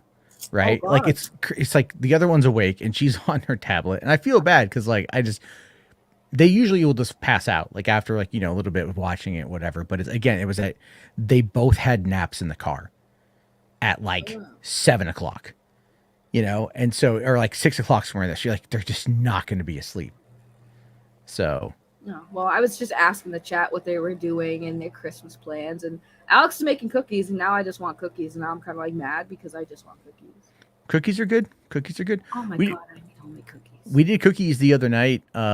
We did like sugar did like the Christmas stuff with that, right? That was fun. Girls enjoyed that quite a bit. And then we like accidentally undercooked the cookies. So that was, I kind of like the doughy cookies though. Like I Yeah. like them a little undercooked, if they're a little chewy. Yeah, I'm in the same boat. I like those quite a bit. Because I like the dough and whatever. But it's like I'm also just like it's the hardest part when you're trying to like go, hey, I want to like lose weight. You're like, I want to lose weight because like fucking it's like I'm tired of being, chunky. And then it's like here comes the holidays, and the holidays are just like, guess what, fat ass? You're only gonna get fatter. You're like, God, because everyone's just like, this is the thing. I put out a tweet today, but kind of bitching about Christmas because I'm not a fan of the concept of Christmas, right? I where we currently stand with Christmas, like I get the idea of it, holidays, spend time with family, all that kind of stuff, but it's really about like I was thinking about it when I was younger, and the question was always, what did you get versus what did you give? And I had that thought today because people have been generous with me this holiday season. I've been very thankful for that, But it's like, what did I give? Like I gave my kids what I can give them. Unfortunately, I don't have much, but I'm trying, But it's also like there's a lot of that. Like other friends of mine are just like, okay, like I need to get my kid a last minute gift. I've got a $200 budget. What should I do? I'm like 200 last fucking Jesus fuck Christ. It's crazy though. The gifts have changed for kids. Like when I worked in retail, especially like phone companies, right? I'd have parents come in around the holidays, and they're like, "I need the newest iPhone for my kid," and I'm like, "Okay, well, how old's your kid?" They're like, 10. Bro, why are you getting your kid that's 10 years old a freaking iPhone? Like, I get it, but like, an iPhone is like not cheap. Why give that to a 10-year-old? You might as well just give that kid $1,000 and just have him crap on it. Because like the kids, like I remember working in the medical field, and all of the women, they're like, oh, Christmas time was crazy because like, oh my god, I gotta make sure that my kid has that new gaming system and the iPad and all this stuff. And I'm like, God, I remember when we were kids, we were just happy getting freaking Barbie dolls and GI Joes, dude. Like, yeah. Yeah. Well, I mean, Roman here says it's not about that at all. Damn the gifts. But here's the thing with that, right? Is like, but that's how parents like almost like justify like the love of their child. Like I talked to my dad about it, and I remember when my dad got me a Game Boy back in like 1989. And they saved up a lot of money to get it. I remember like how excited I was. He remembers how excited I was, and that's a memory that he has, which is great. Do I still have that Game Boy? No, I lost it like 20 years ago. right. He still has the memory. I have the memory, which is great, but it's like, it's just, I don't know, man. Like I look at it totally differently, and it's just like, but that's where I'm at with it. I'm gonna enjoy like taking the kids down and like having them spend time with the family tomorrow, and obviously waking up in the morning and doing all that stuff. And we did some pictures tonight, got them in some matching pajamas and took some pictures. And then we'll do that tomorrow. I'm gonna be dressing up as Santa Claus. That's kind of my tradition with them. I dress up as Santa Claus in like a really cheap Party City suit, but whatever, And then I sit down with them, and we've been doing that for a while, and that's going to be cute. And little things like that are fine because they have fun with it. I guess that's really all that matters. But it's like, yeah, the older the kids get, like I said the other night when I was streaming, like I asked my mom what the budget was, and then I operated within that budget, because I'd go out and I'd itemize everything. I just feel like so many parents get caught up in like the rat race of it all, and they have to like force smile at their kids on Christmas morning while they're sitting on crippling credit card debt. Yeah. I don't know. It's crazy too, because like it's like a gray area, because it's like, you want to get the kids, like, see, your kids are young, so they'll appreciate anything. They're not at that age yet. You're gonna experience that, so just Parenting 101 is like the older they get, the more their gifts are going to affect them as far as like of their peers, right? Because every Christmas, they're gonna go to school and everyone's gonna try to show off the gifts they got from their parents. The kids that parents can afford the iPhones and stuff like that are gonna be in school with their new iPhones and iPads and being cool, rocking the latest clothing items. While you're wanting to make sure your kid doesn't get bullied because they got an Android, a friggin' not even a good Samsung phone, just so and it's crazy because that's the thing that the society is kind of pushed, is that you're only as valuable as the valuables your family can afford. Kind of. I mean, it's like, I don't know, like that. I mean, that's kind of also the trials and tribulations of being a parent, regardless. It's like, I look at it and I'm just like, like down the road, because I know right now, like, I mean, look, I live paycheck to paycheck. I don't know if you live paycheck to paycheck, but I live paycheck to paycheck because I got a mortgage and I got like all the shit that goes along with it. So it's like, and it's trying to like get by and get by and get by. And then it's like you hustle wherever you have to hustle in order to get there. And it's like I do the delivery driving, which is good. Some nights it's been like, well, thankfully bad weather is better for here, but I drive a Kia. So it's like I take a risk. Like I'm all like, you want that Red Lobster motherfucker in the snowstorm? All right, let's do it. But I'm going to go real slow because I don't want to die or wreck my car. And even the very first winter that I was doing deliveries, we had a snowstorm. And I went out and I thought the roads were okay. I did one delivery from a nice Italian restaurant that I enjoy going to because usually the tips are pretty good. I got $30 for that one delivery. But like where the guy's house was in this neighborhood that the snowplow had not gotten to yet. And I was like creeping to get to, it was like all the way in the back of this pop-up complex, right? Like all the way in the back. And I'm just like, okay, fuck that. I'm going home. My car ain't worth it. My car ain't worth $30 sort of thing. But I was paranoid because I'm like, this was right in 2018, right after my fallout. And so I'm like, losing money on the main channel. My main source of income is practically gone. And I'm like, I gotta make ends meet. Here we have this snowstorm, and I'm like, fuck. And you just like, there's like always that sense of dread that comes along with it. Which is why once we get out after this holiday season, I'm looking for something like more stable in the part-time, for the evenings, just to like, just something a little bit more stable to where it's not having to rely on the driving as much, just because it's like, it'd be nice to actually have a salary again. As weird as that is to say, I don't mind working for somebody else. You fucking let me do my job. Don't micromanage my ass and we'll be gravy. Right. I'll get done whatever you want me to get done. That's why I love the census. The census is just like, and what I hate is when I'm doing deliveries or whatever, and I drive past a house that I enumerated a couple years ago, and I get that, oh, I really wish I had that job again. Because that job was great. Because that dude, imagine it, during a pandemic, during an election cycle, going out to a lot of places that were very Republican, right? And then going up there with a mask and a government ID and saying, I need to know how many people live in your house and a lot of their information, and just like how many people just did not have faith in the government.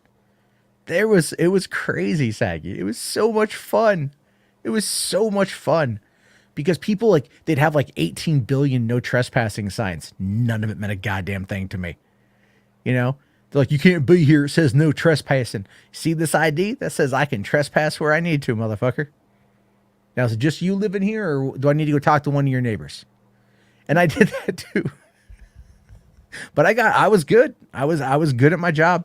I was the last person working in Western Washington, the last enumerator, because I was that good. They kept me around the longest so they could get some of the harder to get to places. They wanted to send me to Georgia and Phoenix. They were actually asking me if I wanted to travel outward. They would put me up. If I would have traveled outward, holy fucking shit. And I mean this literally. If you're looking for a job in 2030, I know it's a ways away. If you're looking for a gig in 8 years, you sign up for the census. It will probably be a little bit easier then because we're all going to be on computers and shit. But they call me up and they go we're looking for someone to travel to Georgia for 14 days. We will pay you like $30 an hour up to 12 hours a day at your discretion. And we'll put you up in a hotel. We will pay you an $85 a day per diem. We'll cover your hotel fees. We'll cover your car rental. We will reimburse you for gas. And we will, they would cover mileage at 58 cents a mile, which is way better than getting reimbursed for gas. Damn. And I could have gone out there and straight up like worked for 14 days, 12 hours a day, again, at my own discretion, and come home with like bank, because they needed people, and they kept asking for like me specifically, but because it was hard to do with the kids, because I had just like a 1-year-old and a 3-year-old. So I watched in the daytime. So I couldn't bail. But like, I almost got to that point. I was like, oh, that would have been so sweet. Right. So I'm just saying, it was so much fun, Sagi. Like, you know. So sorry. So you want to hear something kind of funny real quick? So my last job I had, we all got laid off. The department just kind of shut down, basically what it was. So we all basically, I mean, the company took care of us. They still paid us up till a few months, bi-weekly, like we were getting paid. Like we basically were getting paid to not work, right? So at the end of our exit, like we're officially no longer employed and no longer get paid, they basically will have us sign a severance package. But I don't know what happened with this company, but they sent out like a mass email to everyone to try to explain, what was going to happen, how our layoff was going to work out. And like, I don't know how these people got hired. First of all, it was a technician job. Like, they should be more tech savvy, but they were replying to all the people in the email. So even till this day, I'm still getting emails from people like still like mad because of the layoff. And like this one person emailed, because I guess like they were trying to figure out when we were getting our final payment. Obviously holidays are coming up, so everyone wanted their money so they can go Christmas shopping with it or whatever. So this one person emailed the whole like group thing, was just like, all right, you guys don't have to be dickweeds because people are asking questions. And in my head, I'm like, y'all know that if you were ever trying to get another job and use them as a reference, they probably aren't going to give you a good one, because of all the people who are bitching in the email, saying all kinds of awful crap in the email, not realizing they were replying to everyone in the company that got laid off. And I'm sitting here like, how did y'all get hired in the first place if y'all don't even know how big? Like, I don't understand. The employment's weird like that. All right, Command Unit here. Thank you for 5. Appreciate it, buddy. Says, I remember when my mom gifted me my first smartphone. I was 18 years old. I asked her to sell it back and bought my own smartphone when I was 23. I mean, like, smartphones are so funny. I got my first iPhone in 06, 07, somewhere in there. Like a friend of mine had got one, and he wanted to borrow some money off of me, so I negotiated for his iPhone. It didn't work. It was just like a it was a smartphone device that didn't allow for actual usage of phone. I don't think I even hooked it up to be used as a phone until 2010, right? When I got the iPhone 3GS and stuff. But like, man, smartphones have come a long ass goddamn way. Yeah, they have. What do you think of the flip phone smartphone? Because I think that's one of the most like ridiculous things that I've seen. It looks like it's just gonna break. The Samsung? Yeah. Okay, so they have the fold and then they have the flip. I remember this because when I worked, I repaired phones. That was part of my job. We weren't like there are certain places that that Samsung allows to fix those specific phones, but we weren't. But the one thing that I realized with those phones, because we used to get people come in asking us to fix their screens all the time, and it was basically a design flaw, right? Like the phone, it's cool. It's a cool concept, right? But the issue is, number one, the screens that they use for the phones to be able to flip and still be a functioning smartphone, like touchscreen stuff, like it's not easy to fix. Like you can't just go to a repair place and say, hey, fix my screen and save some money. You just have to get a whole new phone, which is why I tell everybody, if you're going to get those phones, definitely put insurance on it, because there's not many places that fix that screen. And the way it folds, like that's where a lot of the issues come from. And the funny thing too, you want to hear something funny? So when the flip phones came out, they don't have a screen protector that you can purchase to put on it to protect the screen like most smartphones have now, right?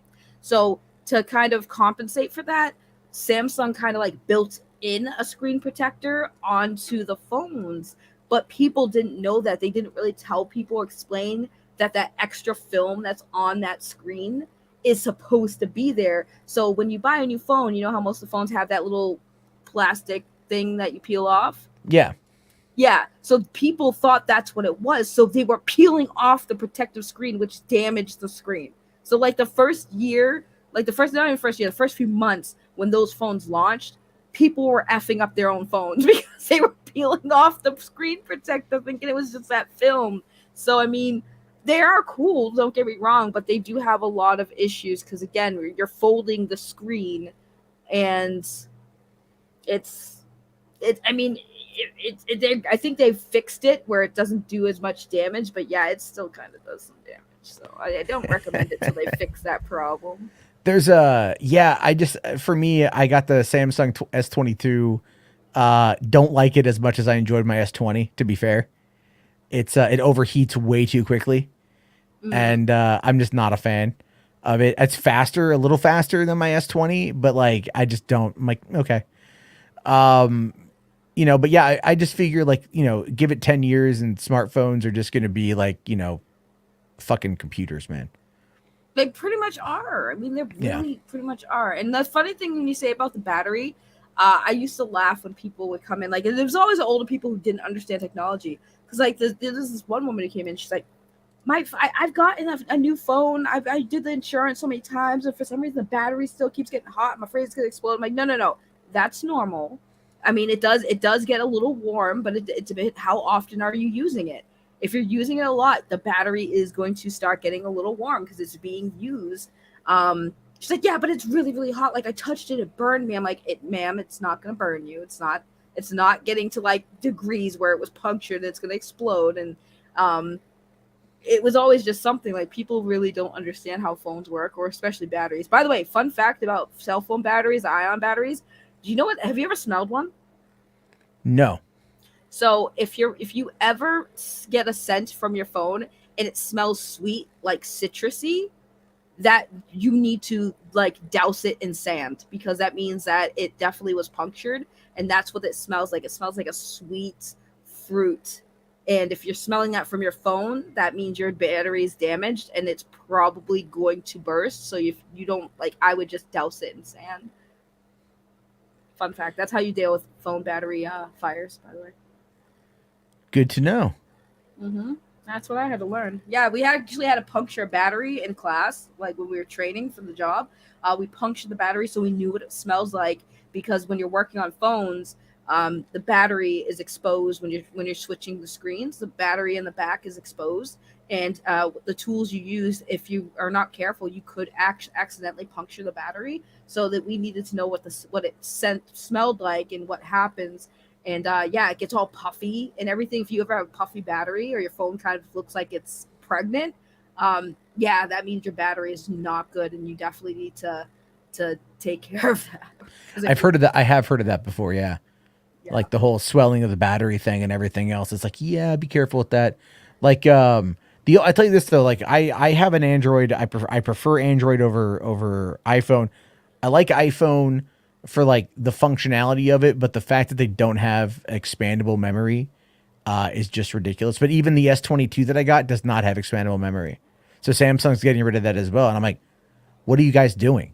You know what I mean? Like, it's so ridiculous. So the reason that is because SD cards, as useful as they are, they do easily get corrupted, which means once your SD card gets corrupted, the only fix is to basically reformat it, and reformatting it deletes everything. So it's kind of like not like useful, because like you have all these pictures and data on it that now is corrupted, and you have to just delete it and it's gone unless you saved it to the cloud. That's why most people are using the cloud now, because the physical things. That's the same thing with like people complain about the batteries being built into the phones. There was a reason for that, because when you were able to replace the battery on your own, it wasn't just about the money. I'm sure part of it was about the money issue is just to get a new phone, but most of it was because there were third-party people selling batteries to customers, and the batteries were bad. So they also wanted to prevent customers from buying bad batteries. Oh yeah, because you could get a lot of that shit from like Amazon or eBay or whatever. Mm-hmm. I've bought a lot of secondhand batteries for cameras, and it's just way cheaper, you know. And then they're always like, "Watch out, because they could go to shit in a heartbeat." I'm like, "Yeah, they might, but it's also cheaper." It's just that's the biggest problem with everything. It's just like we all find ways to like navigate around how much shit actually costs these days. Oh yeah, It's crazy. it's really crazy. But I used to love when people used to come in and they used to complain about why I used to be able to put the batteries in. I'd be like, listen, I mean, I get it, but at the same time, it was to prevent customers from ruining their phones. Because if you get third-party devices, that's why Apple's very picky about the stuff that they allow on their phones. It's not because they're trying to gatekeep or freedom or whatever people complain about. It's more because they understand that a lot of their users are just stupid. Like, people will download stupid things on their phones and then wonder why their phone's not working. I can't tell you guys or stress enough how many times I've had customers come in complaining that their phone's not working. I go to look at their phone, see what kind of apps they downloaded. Tons of malware. They download a like flashlight app.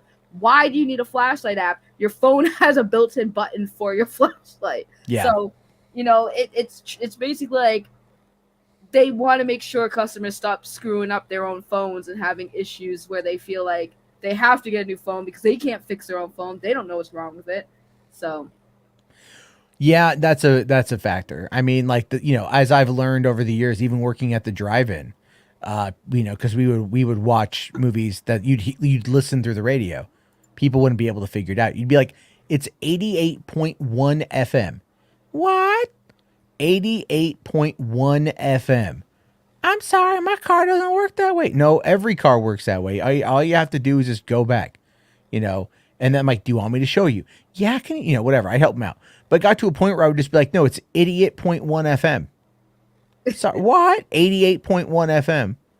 Oh, I thought you said, oh no, it's 88.1 FM. And I would just keep saying 88.1, 88.5. Because that's what it was. Then they got rid of it to like 89.7 or some shit. So I can't do that anymore. They took away, I mean, that was after I quit. But they, they ruined all of our fun by trying to make it better. So like, I love people, but I really dislike a vast amount of them. Because you're just like, come on, guys. What are you doing? What are you doing? Just like use your brain for a second. Try to figure it out. But then there's also times, I don't know about you, where I've realized that I'm the idiot in situations. And it's like, that's like, oof. But like, I don't get mad at other people at I really have like a high threshold for people like at their jobs, like getting mad at workers. Because like, I try to think of it from when I was a manager and I'm like, okay, maybe something isn't working correctly. Maybe they don't know how to fix it. Maybe there's other stuff that's going on. So like, when I go and I pick up an order and the place is slammed and, you'll see like other drivers are just like, just like they'll be like, oh, you guys are taking your time or blah, blah, blah.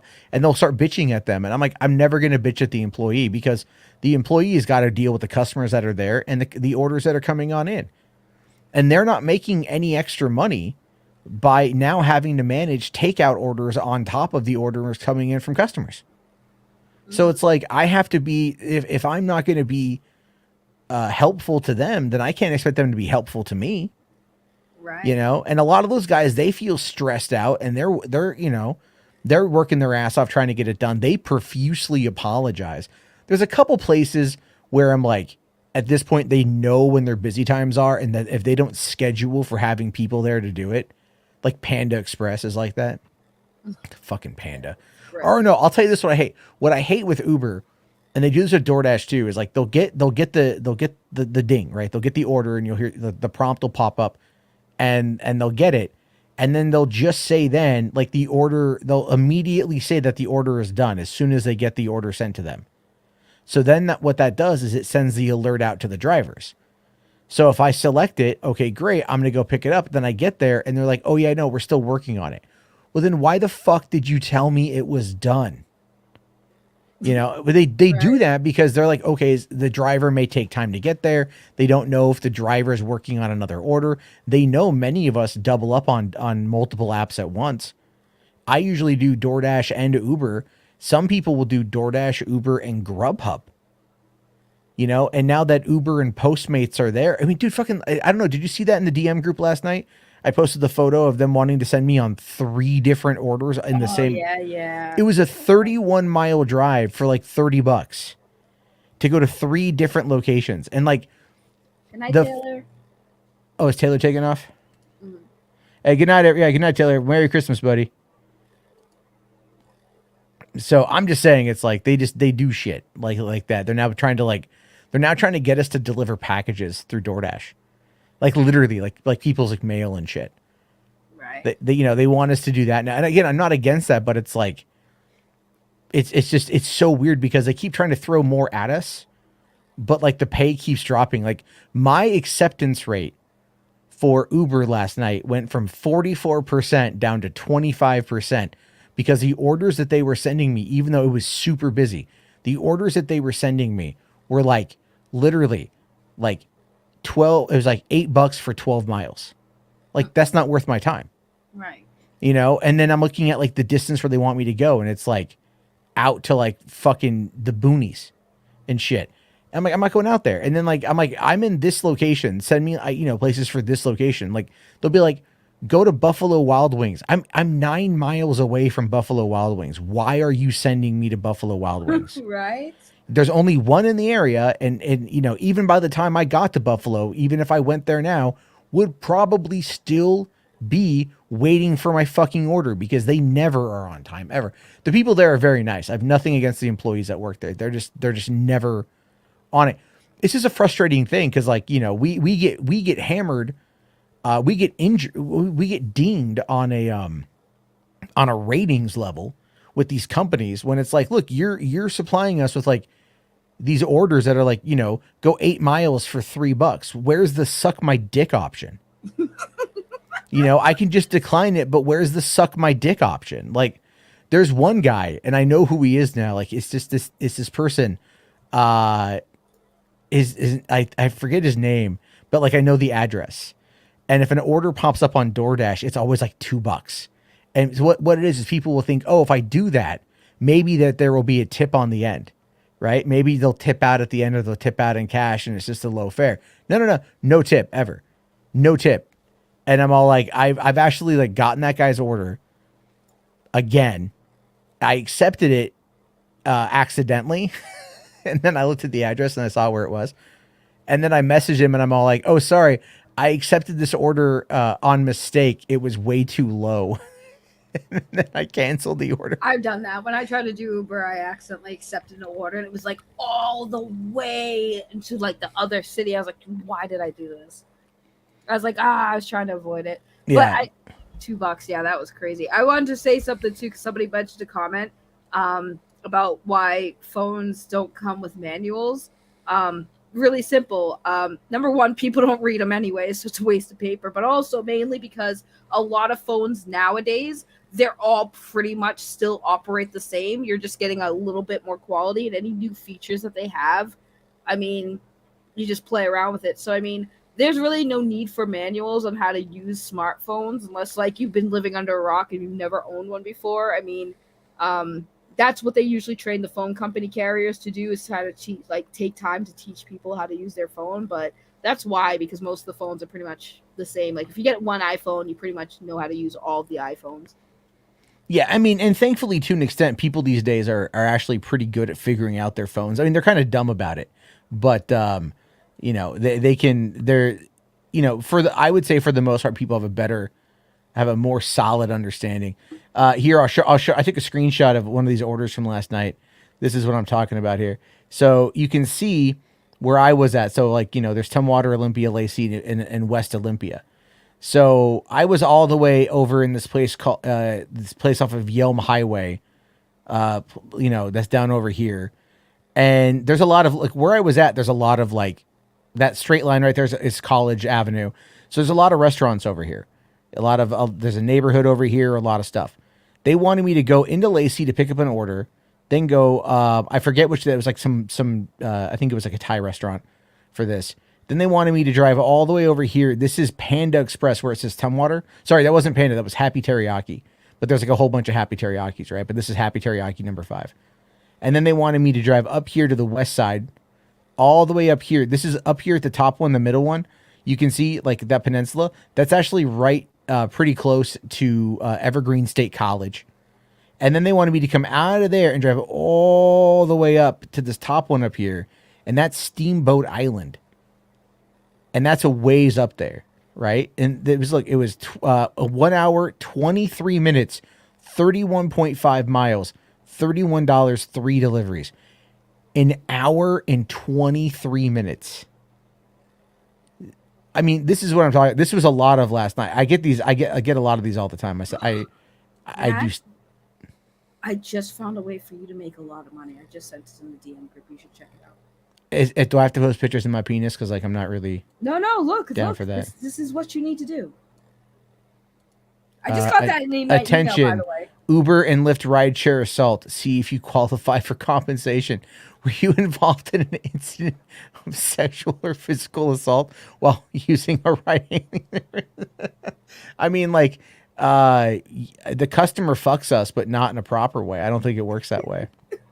I got it. I don't know why I had that email, and I'm like, is my phone listening to us? Like, what is happening? Like, I just got that email, and I'm like, oh my god, that's crazy. So I sent that to you. Well, it's funny. It's funny because like your phone does. Like your phone will log what you say, and then you'll end up getting adverts. Like I looked at one thing for a technology, a smartphone thing called Shift Cam, and it's for your smartphone. It's like a little handheld device for like recording purposes, and it looks kind of cool. And I went to the website and I checked it out.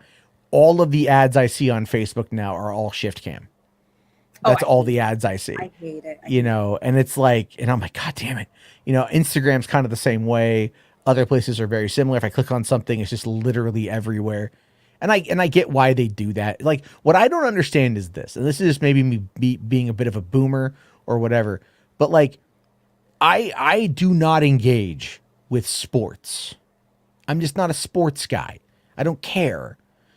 Good for you if you want to know how the Packers are doing. I don't give a shit. So when I go onto Twitter and Twitter's like For You trending, which generally tends to log your interests, and like 3 of the top 10 are sports, and they're like forced sports stuff. Like you can't like remove the tag. I'm like, come on. I don't engage with it. Like I actively block the NFL. I block sports, the adverts that pop up and stuff. Because I'm like, I don't give a shit about this. I don't want to see it. I don't care. Like if you want targeted advertisement, don't try to target me with shit that I could give a fuck less about. Jess here says, how about a channel about delivery driver tales?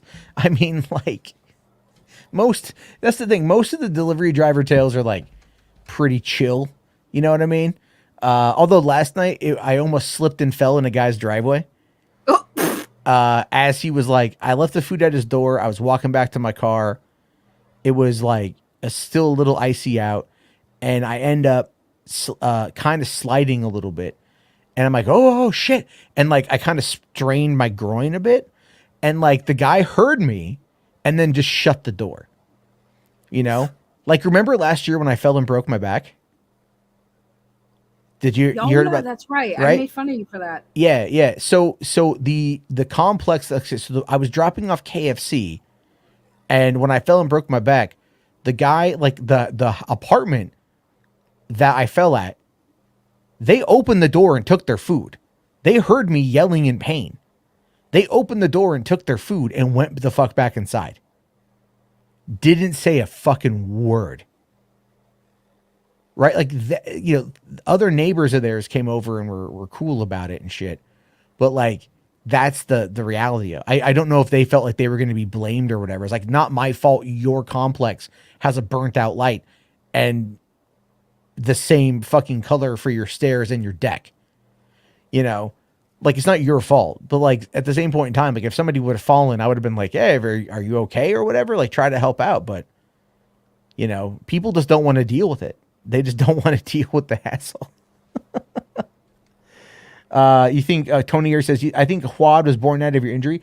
HWAD wasn't born out of the injury necessarily, but it was something I did more frequent as a result of that. So yeah, Hollywood After Dark became more of a staple actually once it happened. So that is kind of like the impetus of why I stream all the time. It's because of Hollywood After Dark. Yeah, I know, exciting shit, right? Woo! Well, I'm tired and my headphones are dying, so I think that's a good time. Yeah, I gotta start winding it down. It's like after midnight. I'm hoping the kids are asleep. Yeah, well, I'll dip so you can end your show proper. But again, thanks for having me, and hope you have a Merry Christmas tomorrow, and everybody in the chat also have a happy holiday. Yeah. I hope everyone has a good day too. And there we go on that one. But all right, everybody. We'll say goodnight to Siaki. Good night, everybody. All right, man. I'll talk to you later. Bye, bye, everybody. And F RJ. No, I'm just kidding. Merry Christmas, RJ. Love He you. wishes. Bye. He wishes. I'm out of here on that note. Bye. All right, bye. Let's see here. All right. Command you to here for 5. Thanks, buddy. He says, YouTube, here's how you build a crossbow. Me, sure sounds fun. YouTube, you are now a crossbow guy now. It's like that. I've been watching a whole bunch of videos on Chat GPT, and my thing now is just like nothing but Chat GPT. I've been trying to understand it. I realize I've kind of been doing it wrong. And so I'm like, I have like fucking, so I was trying to use GPT to like figure out like how to write scripts. And I'm like, looking at certain things, and you can ask it too. Like you can ask it to like tell you something and it will. But what was crazy about it was I was asking it to like, help me figure out like the history of this event, this missing persons case. And it kept like telling me things that weren't in the Wikipedia or anywhere else I could Google, like literally telling me things that had no definable source. And when I finally was able to press it for a source, I saw it talk about a book, and then it had a network error, and then it just refused to answer the question. I was like, oh my God, it's technology, man. Technology has been a hell of a thing. Let's see. RJ has Snorlax. He's going to bed, but he wanted to remind everybody to watch a Muppet Christmas Carol or the Doctor Who trailer tomorrow. I don't care about Doctor Who. I'm sorry. I'm not against I'm not against Doctor Who. I just don't care about Doctor Who. Does that make sense? It's one of those things where I'm just like, I just don't care. It's never interested me, but I'll watch the trailer.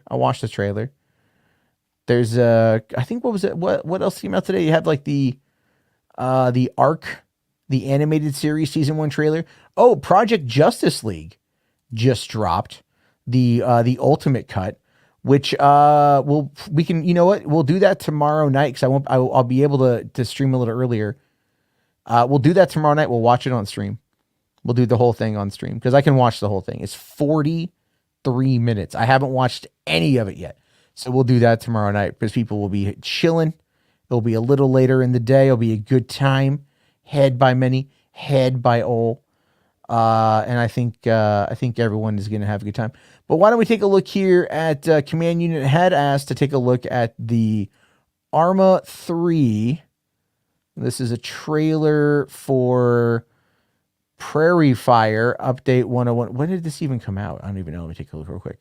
It's from a year ago.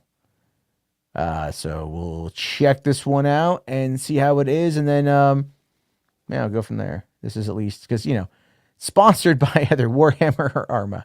Hey, also, I was asked to play a bit of a small screen video, but that was actually a bit of well, I don't know. I'm tired. Sorry, guys. Ladies and gentlemen, we at Savage Game Design have been thrilled to see all the fun you've been having in Kamlau Nam, and we are beyond thankful to have such an amazing player base. To show our love for you, we are pleased to announce our first content update for SOG Prairie Fire. This update comes jam-packed with brand new weapons, vehicles, units, and uniforms, all handcrafted with expert detail. We also have a very special surprise in store for you. Let's dive into the update. Key components of maritime SOG operations, the U.S. Navy SEALs and Naval Advisory Detachment have arrived in country. These troops specialize in amphibious recon, raids, ambushes, and intelligence missions, operating in elite autonomous detachments. The SEALs arrive with a host of new gear, including uniforms, vests, and specialized equipment for diving operations. 9 new weapons have just arrived in Nam. To kick things off, we've received a shipment of M1A1 and M1928 Tommy guns, popular with SEALs, ARVN, and SF and DITCH personnel. The Commando and LMG variants of the M63A are now available to Navy SEALs in Vietnam. The lightweight and reliable MPU machine pistol has also arrived in country, ideal for covert and maritime operations. OPFOR units have been issued the Czech VZ61 machine pistol, which can be carried as a primary or secondary weapon. The Mark I underwater defense gun, used by U.S. Navy SEALs, is now available for underwater operations.